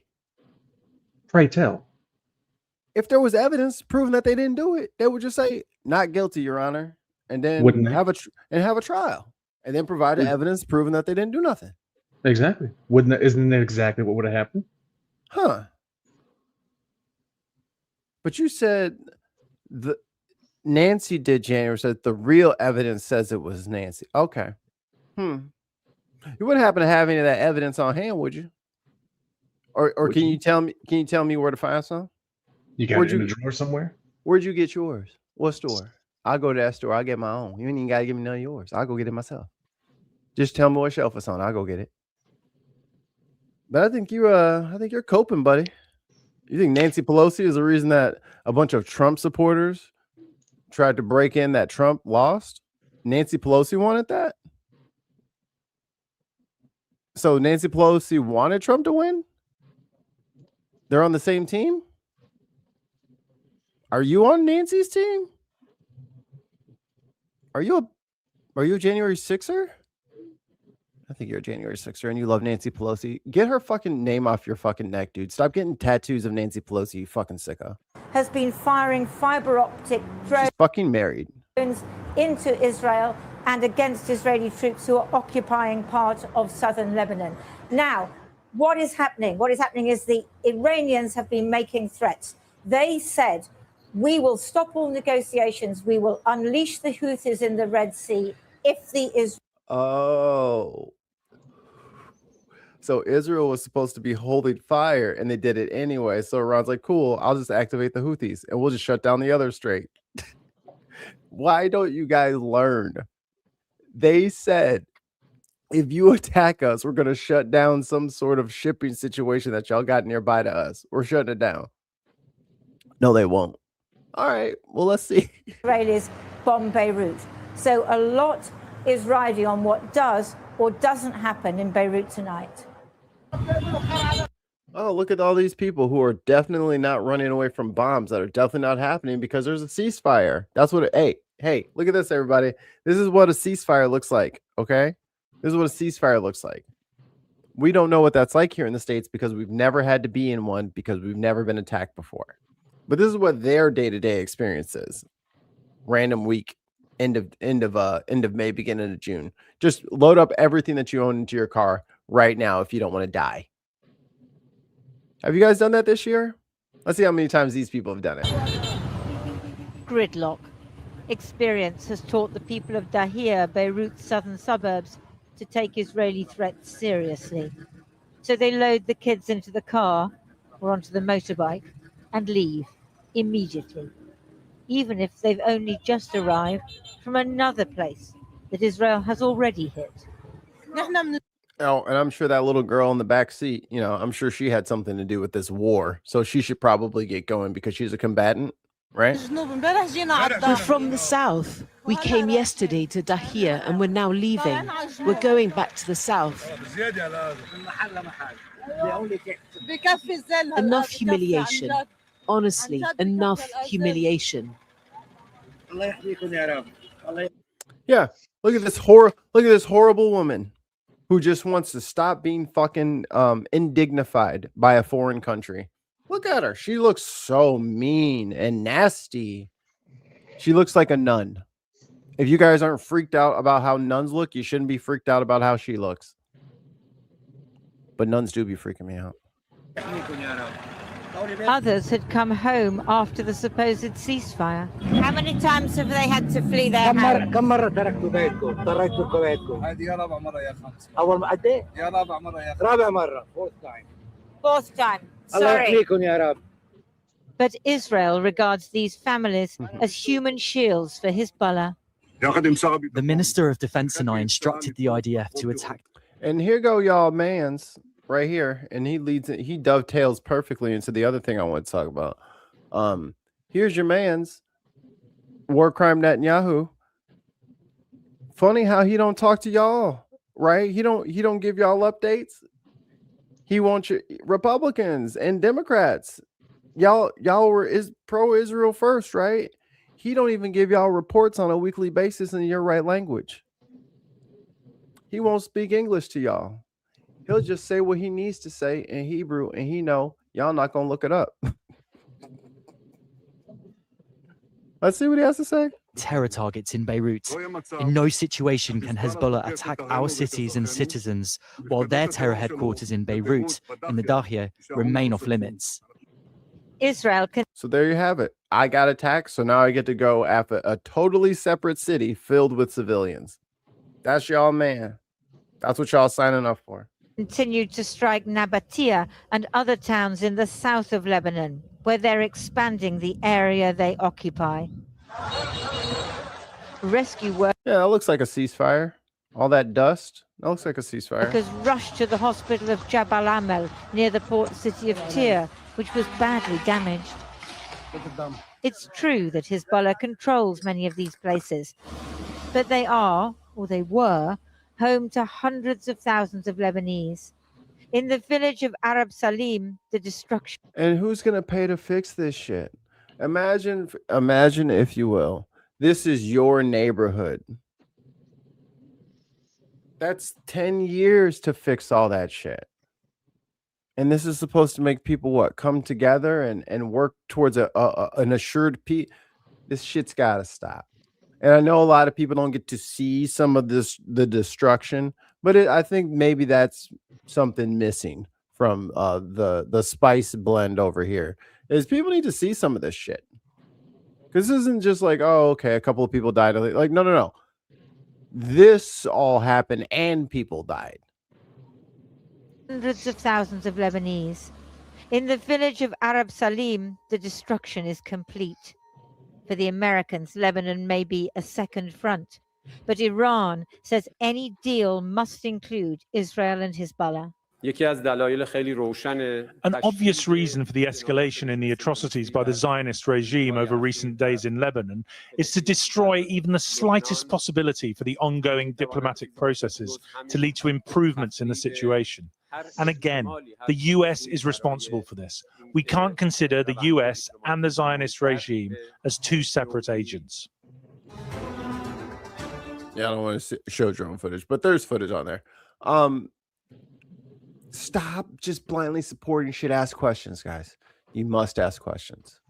I think our audience is pretty good at being on top of these things, but it has become a lost art in the States to like not something happens on the news and they just immediately believe the first thing that they're told. Like that has not been safe to do for quite some time, if it was ever safe. You have to verify everything. McKinnon, would you like to laugh? No, I'm just kind of like realizing in real time that this is why I'm not suited for this, because the moment I see stuff like that, I'm just extraordinarily angry. And because I was like, no, I'm like, you still, it's like, say something. I'm like, I don't want to. I just want to punch somebody. And that's I feel well, toot my own horn here, but it is also a difficult journey, as it is fighting, as it is to calmly rationally explain your points about things that really just make you see red for 2 years, and it never gets better. But we have some fun for you. I got some treats. I came with treats. Okay. This is Bartlett, Illinois from February. Enjoy. And asked me, is my daughter okay? I said, my daughter's fine. Then the next thing I know, he comes over here and starts screaming. My daughter came back over here because we were eating lunch over there. Screaming and hollering at my daughter, screaming and hollering at me. And I told him, I said, listen, get in your car. Nobody's bothering you. And he goes, oh, no, you bothered me. I said, I never bothered you. You're what? Oh, you bothered me? No, you bothered me. No, you bothered me. This is a very complicated series. He came and asked me, is my daughter okay? Okay. Okay, he's got wolves instead of dogs. Wolves. Okay. So did an airport get physical? Like, no? No, it almost got physical. It almost got physical? Almost All got right. physical. He wanted to get in my face. Keep in mind that this dude said it almost got physical. Asking me, He kept antagonizing me to get out of my car. And I said, you literally antagonized me from all the way over there while I'm still filming all this bullshit that's been happening. Okay, was it over like the dogs or something? No. It was just I don't. All the way over there. Okay. All right. Well, And I watched her approach my father's vehicle to try and f with his vehicle. I was really hoping that when he was like, they got wolves instead of dogs, and the cameraman just pans over and this guy has like pugs. 2 Portuguese water dogs that are just like with bandanas on, smiling. They got little sweaters. Nobody bothered anybody. This woman came up to me and said, is your daughter okay or is that woman okay? This is local, but our minor league hockey team is the Chicago Wolves. So that was like, maybe they have wolf jerseys on. That would be funny. Hey, she keeps Look, hollering there's got at me. wolves. From all the way up from over there. Okay. Well, let me talk to her. We do have the Forest Preserve Police coming over. They're gonna want to speak to you guys, and then they're gonna take a couple statements and see how they're gonna proceed from there. Right? We're just here because we're literally right outside. So She is so fucking. This is like every Call of Duty lobby. This is what I have to deal with. This is 95% of the people that live in the town I'm currently in. And it's like I'm angry all the time. I just don't understand how they get so far in life like this. You know, like how the hell did you guys figure out how to use a washer and dryer being this stupid? How? All you do is just your little magpies. All you know how to make for food is bologna sandwiches. How the fuck are you alive? How did you get this far being so stupid? It's really a mystery. that's why we came out here. Cook County or King County? So this is going to be, I believe, Cook County. You don't know what county you're in? We need 3 counties. This is the best part. All right, now we're gonna get into the condescension racism. This is fun. Buckle up, everybody. Get your popcorn. Counties, Kane, Cook, and DuPage, sir. You don't know what county you're in? You're a Bartlett police officer. What county are you in? DuPage, Cook, and Kane, sir. What county are you in? Right now, this is DuPage County, sir. Oh, this is You're a Bartlett police officer. What county are you in? He thinks he's got him here. What kind of cop are you? You don't even know what county your city's in. Why are you worried about this? I thought you guys were the ones who were aggressed on. Like, why are you trying to see if you can get out of this somehow? Yeah, they've completely forgotten that they're supposed to be telling on the guy to the cop. They're supposed to be the victim here. These are the most aggressive victims I've ever seen. It's a real simple question. Sir, I already explained to you. We fall in 3 counties. You can't be in 3 counties. Sir, yes. You can't. So don't. We are. Okay. Oh my God. Hey, remember he was about to get physical? Look at this man. Look at this man. Let's see him. Sir, yes, we are. Okay. Oh, he's about to get physical. Are you guys part of the Democratic swamp or what? Yeah. What? I'm here because y'all are screaming at each other, and now I'm part of the Democratic swamp. It's always the melted bodies that fucking act like they're gonna beat the shit out of anybody. The wax melts. the Twix bar that got left in the dash on the dashboard. Can't be in 3 different counties, dude. Yes, we can, sir. No, you can't. You can't. No, you can't. The city of Bartlett falls in 3 counties. No, it we does got not. King County. No, it does not. So says fucking random broad on the fucking snowy sidewalk. What does she know? Or what does this cop know about his own fucking county or counties that the city falls in? This, like, it's, you know, those motherfuckers that be like driving with their high beams on right behind you for no motherfucking reason. These are those people. When motherfuckers just be blowing lights and doing all kinds of random dumb shit you see on the road. This is what these motherfuckers sound like on the inside of that car. County, we got Cook County, and we got DuPage. Okay, well, that's news to me. Okay. So let's find. This motherfucker, 637 years old, and he didn't know that his town sits in 3 different counties. It happens. There's lots of counties over here. Sometimes you kind of flip and slide in that one and go over to that one. It's fine. But why are you going to argue with a cop over it? What's that? We're standing in DuPage right now. Okay. The Bartlett, the town, covers 3 counties. No. How many times have I been attacked by you clowns? No. I'm not a miss. I'm a miss. I'm a miss with a Z. No, he's a maniacal. What? Clown. Why would you lie? He's a maniacal clown. I got nothing to lie about. Literally, there. King County's just over there. You can see the sign when you go. Hey. Guess what? Wait, time out. Like, look how Trump has made it comfortable for these little nerds to just like, hey. Are you stupid? These people are yelling at the police officers. I thought you said this was supposed to make me feel better, Mikey. Now I'm just getting angry again. I would never let you down. No. The Chicago police are in Cook County. The Elgin police are in Cook County. Okay? You're in McHenry Bartlett. County sheriffs are in McHenry County. Kane County. Where's your Sheriffs are different. cameras? They're on That's Bartlett. your camera? That's your camera? Is it on? Good. You see how it's not red? It's impossible. It's not possible. It's impossible. Look it up, you can see. It's against all laws and jurisdictions. I don't know what to tell you. It's just against it. There's no way his local government has worked this out. I don't know, 150 years ago. There's no way that they figured this out. It's impossible to this man. So, I mean, it's the first I ever heard of it. Well, it is. I got nothing to. You got a problem? I don't have an issue, sir. You're the one that's getting aggressive. We had no. We are not getting aggressive. Yes, I'm not the one that called the police. When you walk towards me. No, we are literally walking low. Literally. When you're walking like this, man, do not touch me. If you put your hands at me one more time, I will arrest you. Do you hear me? Do you hear me? If you put your hands at me one more time, I will arrest you. Back up. Back up, or you going to jail. Yes. Back up. Come on. Yes. Continue to make bad mistakes. Yeah. Back up and do not walk towards me. Oh, what? Because we're not Puerto Rican and Mexican? You're going to arrest us when we're natural born white citizens? Go. Oh my God.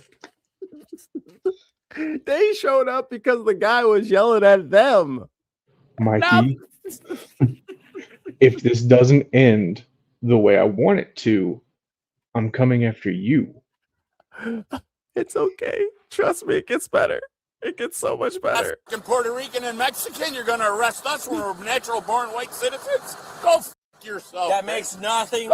Makes no sense at all, Yes, sir. Yes, it That does. makes no sense at all, sir. Absolutely. Only because you want to bring race into this is not going it has a lot to do with Yes, race. Oh, yeah, it It does. has a lot Tell to me do with what- it. Literally, look at the yellow line. We're apart. A couple weeks ago here?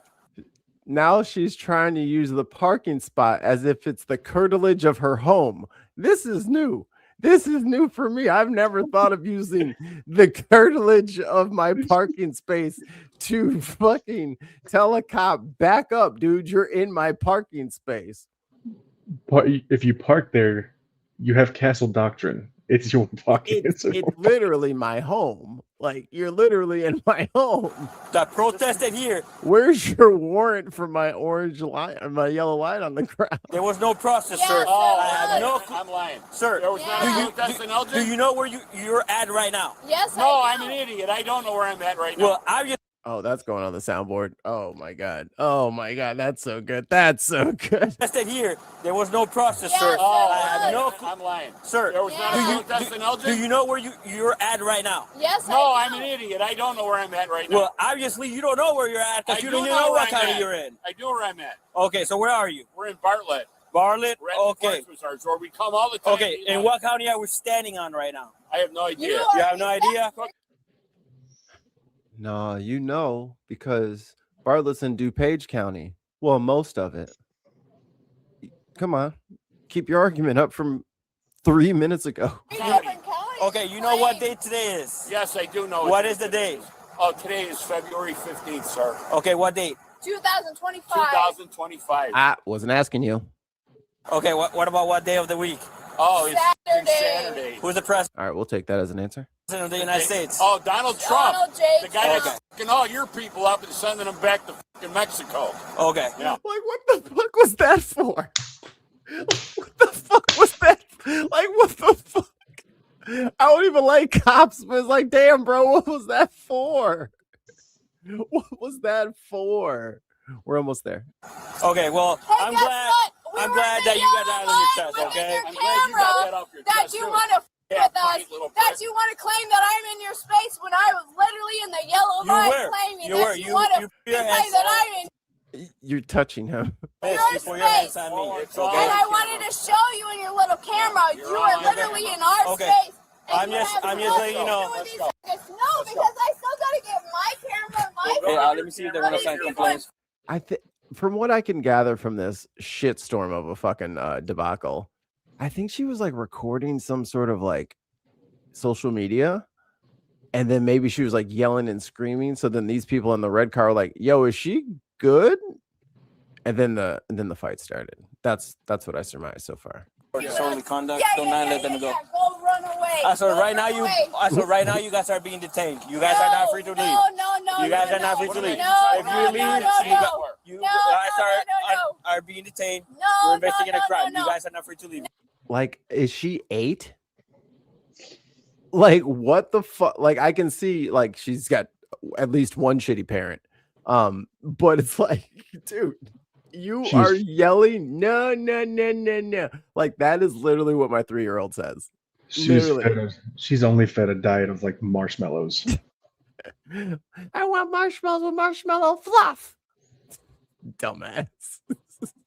No. And I'll document everything about these clowns. Get in your car. Yo, put the pit bull in the truck. Her feet are cold. Go get your car yet. We're staying here. You're detained. You're not free. Get in your car. I'm not leaving and going anywhere. Stop telling me I'm detained. I didn't do it. Touch me again, bitch. Touch me again. Touch me again. You're not walking up on me like that. I will beat you like you're my stepchild.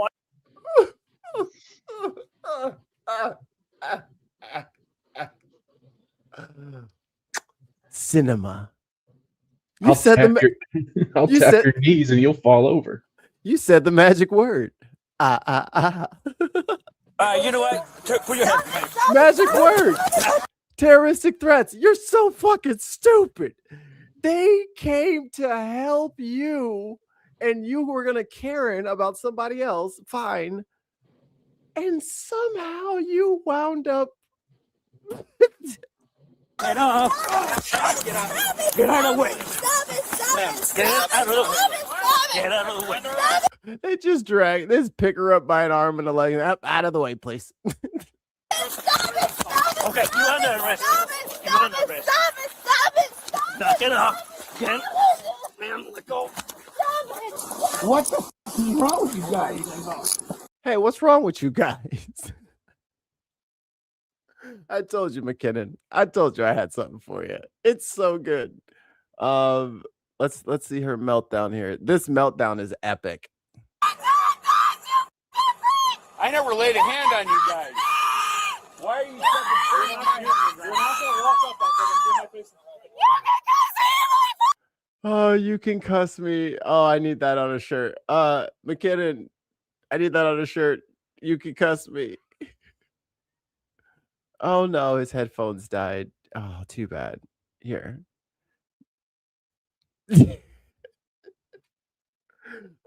You can't write this stuff.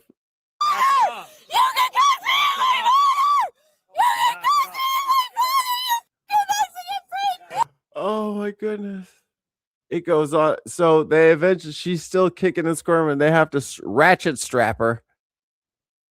Dad can't calm her down. She's having a full temper tantrum. Oh, let's see the wrap up here. Both suspects were taken. Heather, you should know better. You're too old for this, Heather. And her dad is 6'7". Unbelievable. Unbelievable. I mean, hey, you say the magic words, you get the magic result every time.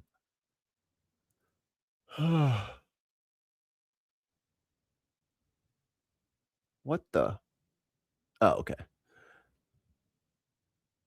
Yes, the dog was a very good girl. She did the right thing. She did the right thing. Oh, right. I had a Illinois update. That's what I wanted to get to.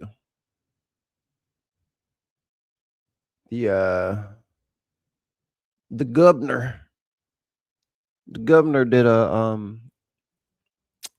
budget recap. Everyone.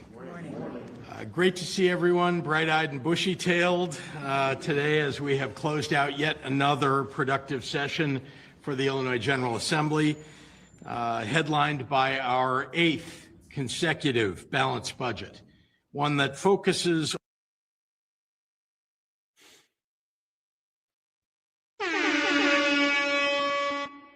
8 in a row ain't bad.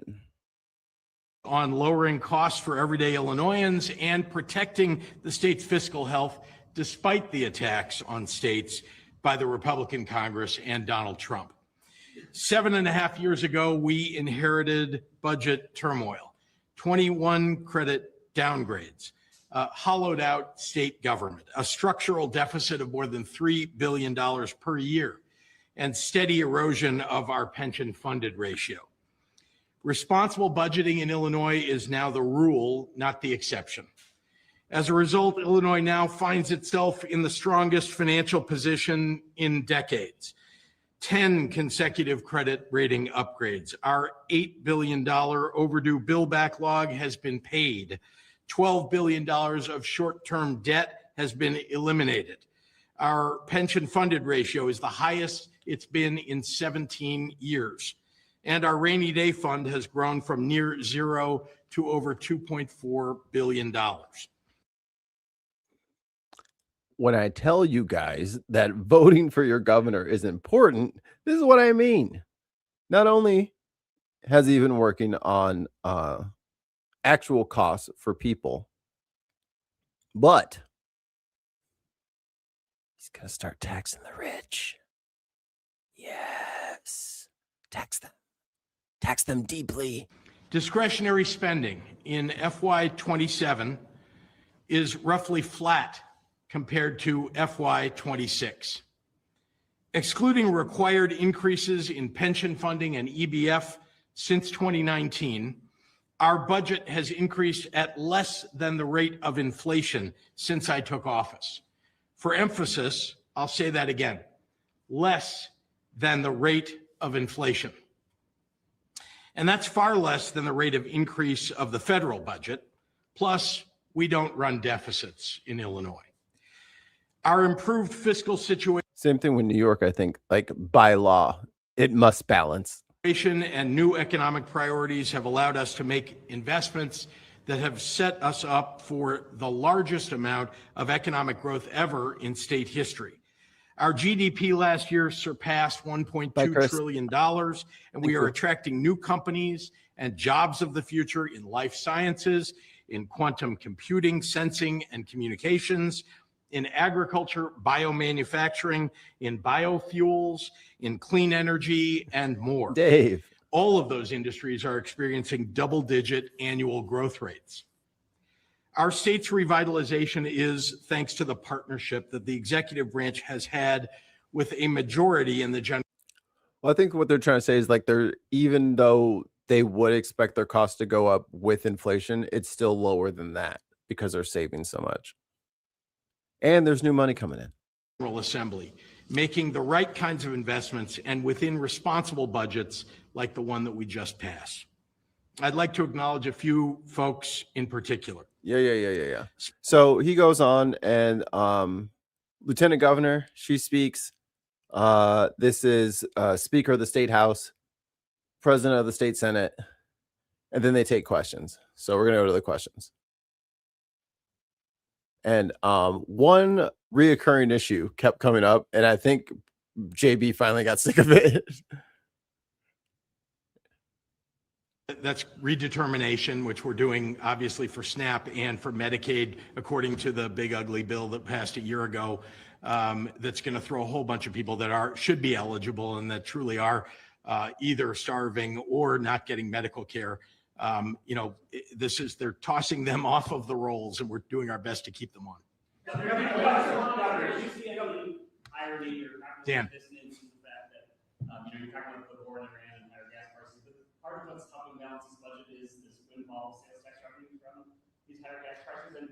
We're going to use any method that we possibly can in order to pay back what the federal government has taken away from the people of the state of Illinois. That happens to be something that is assisting people in the state at a time when the federal government has done absolutely nothing to help people. You talked about a lot of issues that take time. Is it time for a more comprehensive look at the tax structure? There was the idea of the millionaire's tax amendment, which obviously didn't make it out of the legislature. Always a good time to look for a better, more progressive, less regressive tax system. Always a good time. And indeed, many of the things that you see that we focused on were just asking corporations, big corporations, to pay just a little bit more. That too is progressive. Why not in an election year when you can make it an issue when your name is also on the ballot?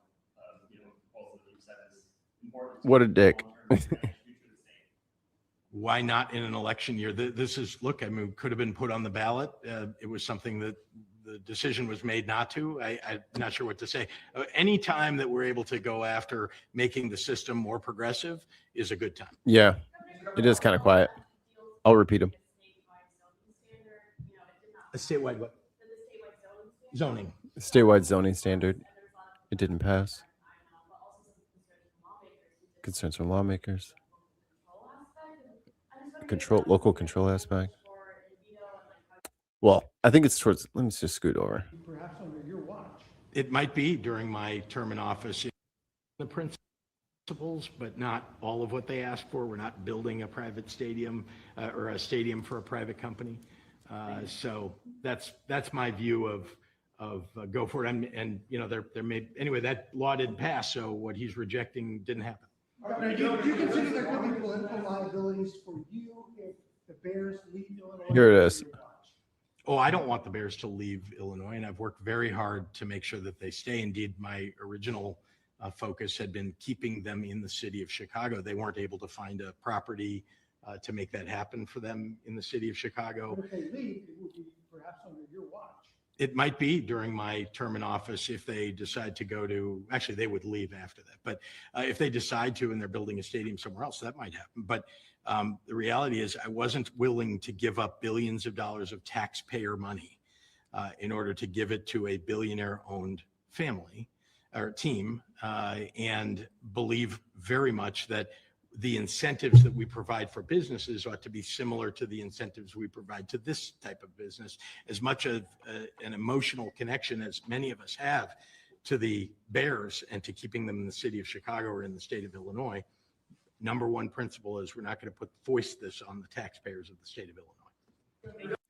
So he does the thing. They stayed up all night, I guess, in the state Senate. They stayed up all night to get the budget done by the deadline according to the law, and they got everything done, everything signed. And then this is them, morning after giving the rundown of how everything went. More than half, I would say, of the questions that everybody up there was asked was about the fucking Chicago Bears football team. because the Bears, who play at Soldier Field, which is on Lakeshore Drive, downtown Chicago, literally right off the lake, and they don't own Soldier Field. The city owns Soldier Field, so the city wants a cut of the money from the football games, and they're sick of giving their cut of the money to the city, so they want their own stadium. And then they're trying to find a new place to build a stadium, and they're looking around like, hey, who's going to give me the best deal? And with the times as they are, everyone is looking at them like, dude, I'm not giving you anything. You don't get any there's no hookups right now. Like, you don't get any sweet deals. It's like, oh yeah, well, we're going to provide all these jobs. Like, yeah, that's great. Jobs are great, but you can't have any tax breaks. Not only locally are we not going to be allowed to do it, but the governor has already said, do not give them tax breaks. They got to pay their fair share. If they want a new stadium, that's fine, but they can put it wherever they want. That's fine. But they're going to have to pay their fair share. And they're like, well, what if we go to Indiana? Somewhere like, Hammond, Indiana, which is right next to Gary. Closer to Chicago, I think.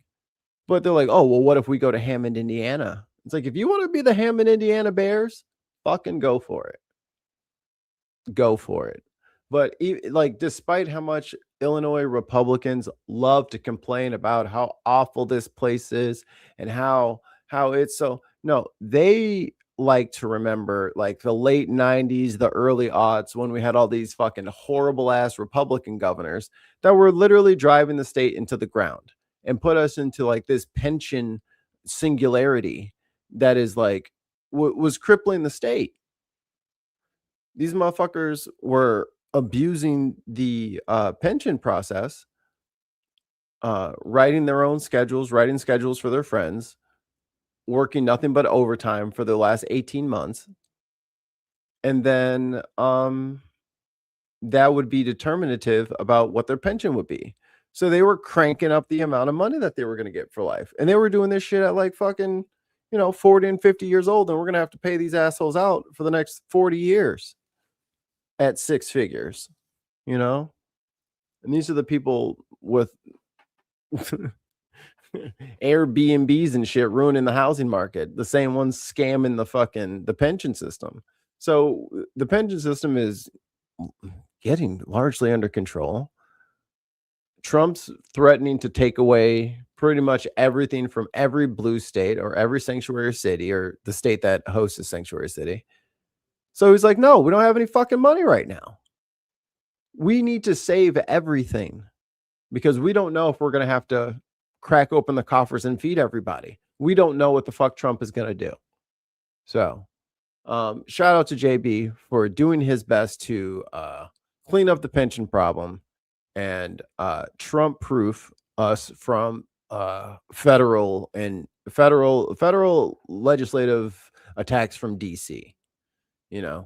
Pointed, directed bullshit coming from a crybaby in DC who can't take no for an answer, who can't understand that he's not the bestest boy at all times and that he gets to be, like it's stupid that we have to like there's shit we could have had, more things that we could have paid for for the state. There's more shit we could have gotten done, but we're going to have to save some of that money, because douchebag is douchebag. He's fucking crazy. And who knows what we'll have to fucking have to use that money for. Sucks. It's not fair, but that's where we're at. I think we watched did we watch the thing with the gold bars and the CIA agent? I think we did. I can't remember. I cannot remember. Let's see if there's anything else in a playlist to be brought up. Check my history. think Grumpy's brain can keep up with this mouth. Oh. Oh, he's talking about me. Oh, okay. All right, Grumpy. Did you guys time out? Don't time out. What are you on about, Grumpy? What's your deal? What's your fake ass picture? What you want? What is it that you want everybody to pay attention to you and listen to you say? You got my attention for like 3 comments, and then after that, I'm going to go back to probably ignoring you.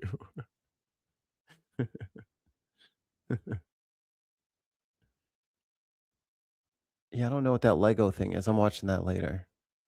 But on a personal side, I am moving tomorrow. Well, tomorrow's truck day. So I am very sleep deprived. I got to pack my office today. This is the last time I will stream from this studio. The next time I will be at the new location with hopefully, I got to pull my green screen down, my wall art, and then I think everything else is pretty much in a box already. I'll get a different desk, which will be nice. Something with a chair, a proper chair.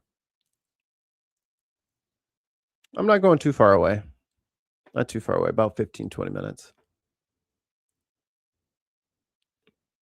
Oh, I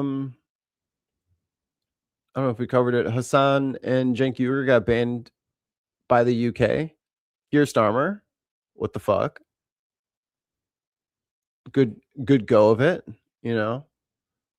Well played on the Brits to play right into their hands. Like, that's weird. Like,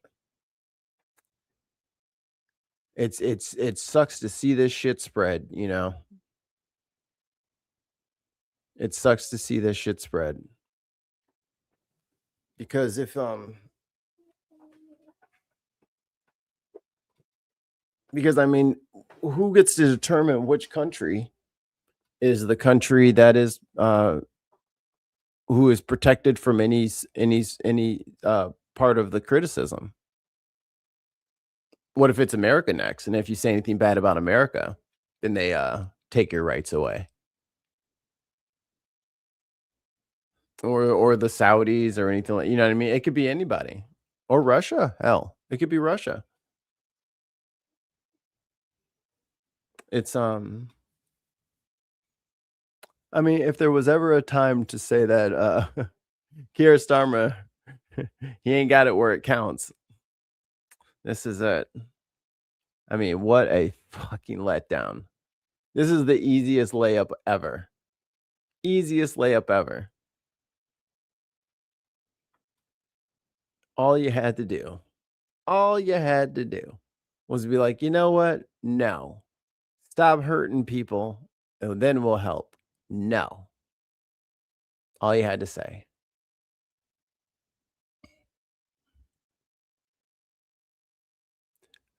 Well, someone, they said, I don't know why they just heard they have. Yeah, he's not even like, he thinks like, I don't like, I understand the steps of what his little plan is. I just don't think his plan is very effective, and it's going to work at all. At all. He thinks that he can just like be a nice guy, and that some of these radical fucking MAGA people will come over to his side. That's never going to happen. And even if he says, oh, well, a couple, like 13 people personally messaged me and look, it worked. I'm sure that's great, but you are throwing the baby out with the bathwater. Like, you are, like, the rest of us do not want to associate with people who, I don't know, use dehumanizing language like illegal, who don't believe in trans rights, who are not for getting money out of politics, who aren't for women's health. Like, if you're not for all of that shit, let them stay over there, bro. And then the people who do want that shit can outvote them.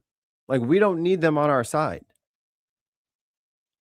And if the fucking Democratic candidate didn't go 10 toes down that no, the genocide will continue, then maybe the couch wouldn't have won the fucking election again.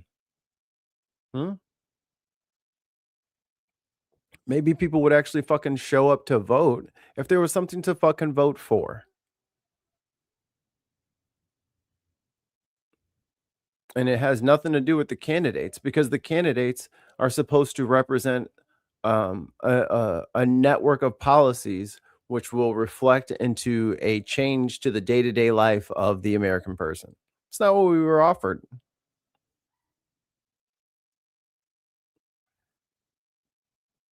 We were offered austerity or Nazis. And motherfuckers voted Nazis. Well, here we are. Here we sit. What is that? Oh, yeah. This is what I want to remember. This is what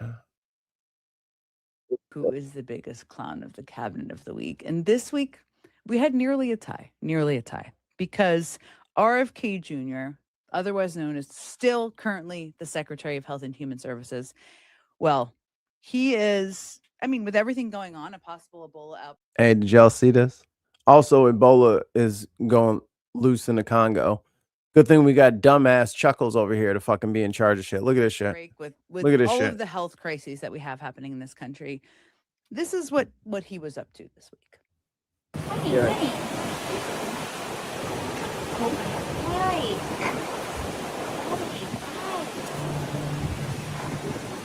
Look at this man. Look at this man. What is he doing? So, what are they? Well, they're having sex, Sean. So what were they?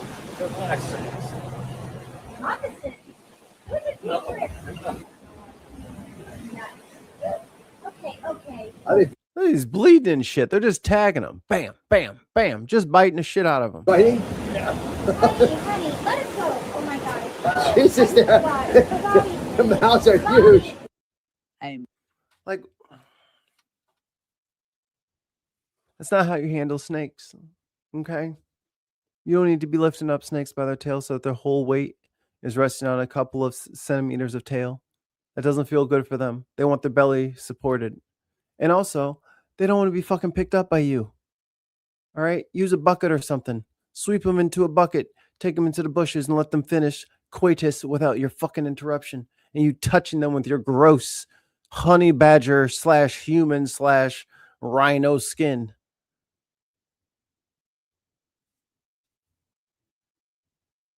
Gross. Oh, lost. Why did they get banned? Because they said that they had a anti-Semitic attack, and if those two would have went to Oxford and had a speech, it might have riled up all the Muslims, and there would have been a jihad. So they're banned forever, I guess. Like, it's just so laughable, man. So laughable. China has just promised African nations $50 billion to help with the loss of other nations' reductions in aid. China has a bet, bro. Yeah, because and look, $50 billion to China is literally nothing. So they are gonna look like the fucking knights in shining fucking armor, and we're gonna look like assholes again. I mean, hey, again, lots of things that man could be working on. Maybe it's actually better he's wrestling snakes and not doing more damage to our public health system. Maybe it is better. But he's not even the winner this week because that wasn't enough for him to beat out Pete Hegseth. Oh, this is gross. Hegseth for the second week in a row. I don't know if you get 5 times. Maybe there's an award for 5 times. It's Pete Hegseth because Pete Hegseth at the cabinet meeting. I almost felt this wasn't real when I saw it, but I just have to play it because it is so kiss-assy. It's disgusting, and we just have to watch it. I think actually your efforts on the reflecting pool are actually a great segue. If you look at Washington and Lincoln, these are 2 men that faced monumental tasks and stood up in historic fashion and delivered for the American people. And when you step back and look at 47 years of what Iran waged war against us and our people, there's only one man over the course of both presidency who has stood up and said they will never get a nuclear weapon, as Marco said. So whether it was Qasem Soleimani, whether it was scrapping the Obama deal that was going to give him a weapon, whether it was the 12-day war or Operation Midnight Hammer, you created the conditions to ensure the American people and the world are safeguarded from this generational threat. I mean, it's not. Bro, he's just talking about painting the floor, bro.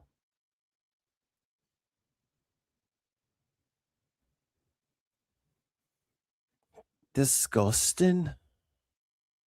In Scotland, I heard you guys had your George Floyd incident, your George Floyd flash incident. I don't know. Let me check the news real quick. I haven't seen anything about it since I got up. Well, I haven't really slept, so.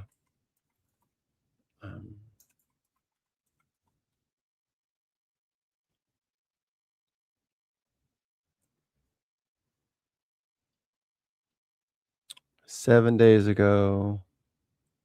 Well, here's one from 2 days ago. Yeah, let's do the 2 days ago. Oh, it's a short. No, I want a full video. A month ago. 11 days.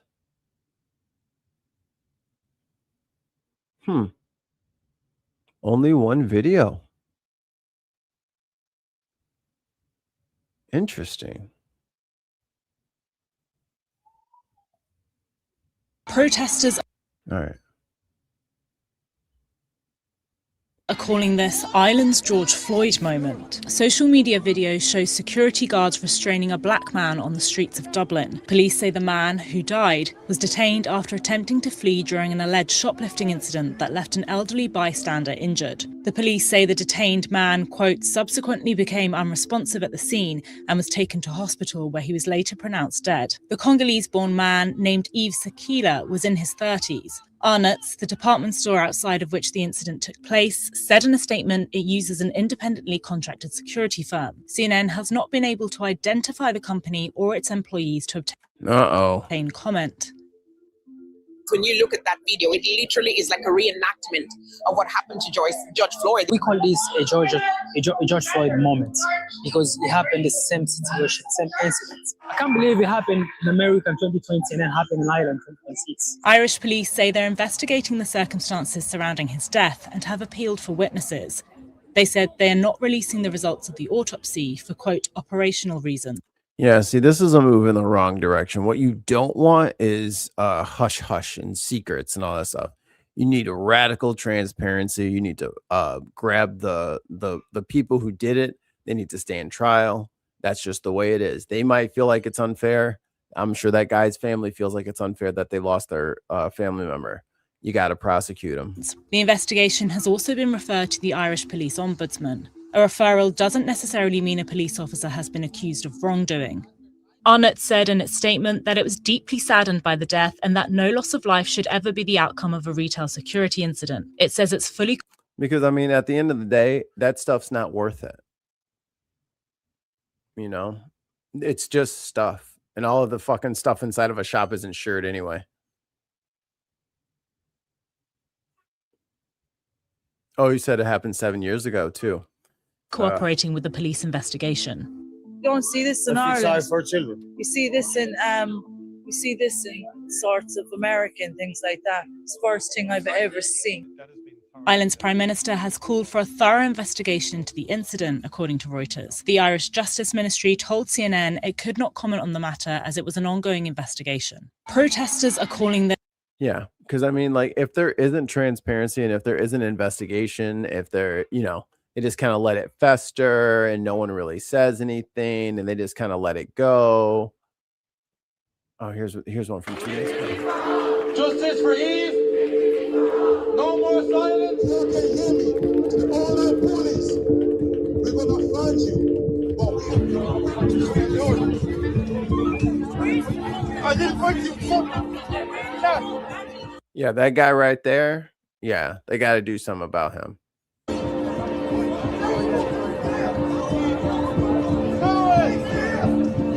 the allegation against and back to like, I mean, with the whole training and shit like that, it only takes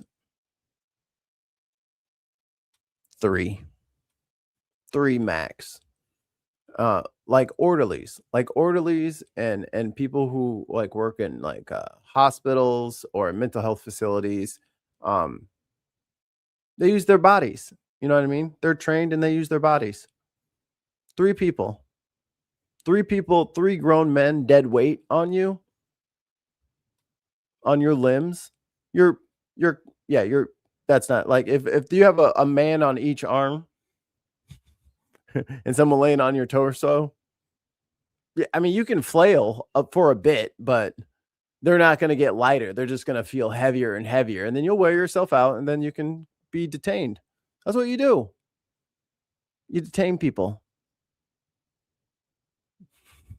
And then you subdue them. And then you can cuff them and do whatever. But this like, oh, well, if I just pass them out like UFC, like, you know, those motherfuckers have to sign waivers, right? Like all this like dog piling on people and all this other uncoordinated random shit they saw from movies and TV. That is not how you that's not how you handle that situation. That's how you get people hurt. Tequila is that he was shoplifting, and there's shoplifting happens, you know, every day in Ireland. People don't end up dead, and I think all of this is happening in the context of a broader climate of increasing racism in Ireland. Y'all tried to sneak me over to Ireland just as the racism was spiking.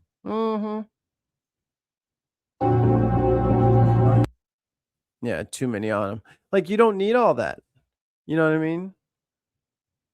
And the guy that was fucking jumping on his fucking neck with his knee at the end, like, what was his head doing that you needed to stop it from moving? Like, was his neck so long and strong that he was just whipping people across the room? No. So you don't need to be fucking putting your entire body weight on one extremity. You don't need. He's got one arm on one side. He's got one arm on the other side. And one guy can take his legs. Or if you want to put 2 on the legs, that's fine. And then you just let him tire himself out. You're fine. Everybody's fine. You talk to him. You calm him down. It's going to be okay. You're going to go to jail. You're going to get in trouble. But hey, we got you. You're fine. But you are caught.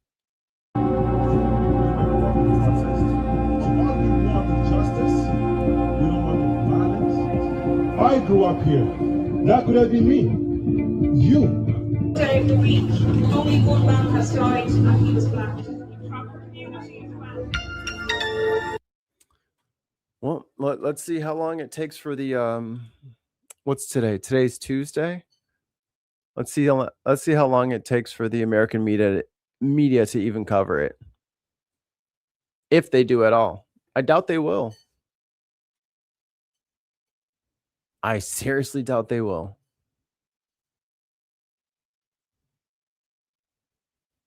Yeah, because I got all right, last video, then I gotta go because I'm crashing here. Their ICE operations at a facility that's become a flashpoint for protests. You know, we're talking about Delaney Hall in Newark. As we look ahead to an overnight curfew there tonight, families have been able to get into this site to visit today after scenes like what we're about to show you all weekend long. These protesters clashing with police holding up riot shields, these demonstrators holding up those like traffic barrels, you know, cut them in half and using them as kinds of shields. Protesters say they're showing support for detainees who have complained about poor conditions, spoiled food, allegations that Not spoiled food, rotten food with worms and maggots in it. How about some of these people have been scooped up and scooped up for deportation, and now they're still sitting there for 3, 4, 5, 6 weeks. They're like, dude, fucking deport me already. Like, what are we doing? Like, why do you have me in this fucking place with fucking nasty food? There's nothing going. Everybody's sick in here. Like, what the fuck? Like, deport me. No answer, no nothing, no trial, no nothing. Just holding people in this fucking camp. DHS denies. Julia Ainsley has made her way to Newark tonight and is joining us now. So family visitation, Julia, has picked back up, right? But the curfew is still in place. Give us a sense of where things stand. Yeah, Hallie, behind me, you will Jesus. see some protesters, but they can't get all the way to Delaney Hall because there's a security perimeter now set up a half a mile from the ICE detention facility. And tonight at 9 p.m., there will be a curfew. The curfew started last night, and we have seen tensions diffuse slightly. We have. And another point of reference here. The newly elected Democratic governor is sending the police to, stop the protesters, not to make sure that the ICE agents, who she can't control, not to make sure that the ICE agents don't abuse her fucking citizens. It's to make sure that the citizens don't piss her off. Seen some people today yelling at the people here. Really, New Jersey State Police are the people who are getting most of the wrath because ICE is actually back a half a mile down this road. Now, we did hear from New Jersey Governor. See, Mikey? This is what you get. This is what you get. You thought you could capitulate ahead of time and it would make you look like the smart one. No, now you look like the dumb one. Now Trump can say, I'm not in charge of what's going on in Jersey. I think the governor is the one who's sicking the police on them. They'll just turn on you. Governor Mikey Sherrill yesterday about the new policy, or rather, that's not bad, Mikey. Reinstated old policy to allow detainees to now have family visitation inside the facility. Sorry, Hallie, checking over my shoulder because there's a train coming, but I think we're okay here. That has now opened up. Hi, Diz. More people. We actually saw some family members today on their way inside to talk to loved ones inside of the facility. And she says that she's still calling on DHS to try to address concerns over medical care and food inside. Yeah, they've been on a hunger strike. I think it's day 9 or 10 of their hunger strike. Like, it's not edible food. No lawyers, no representation, no nothing, and no edible food. This is Trump's America. This is what you guys wanted. This is going to be so cool. Yeah, so much winning. Morons. All right, y'all. Well, hopefully I'll see you guys later on this week. I'm not sure. I got to get my belongings moved to the new place and then get my new area set up. So I'm going to right now go take a nap because I'm very sleepy. And then after that, I got to pack up all the rest of my shit. So thank you guys so much for all the continued support and keep me company and all that good stuff. I will see you on the next show. And remember to drink your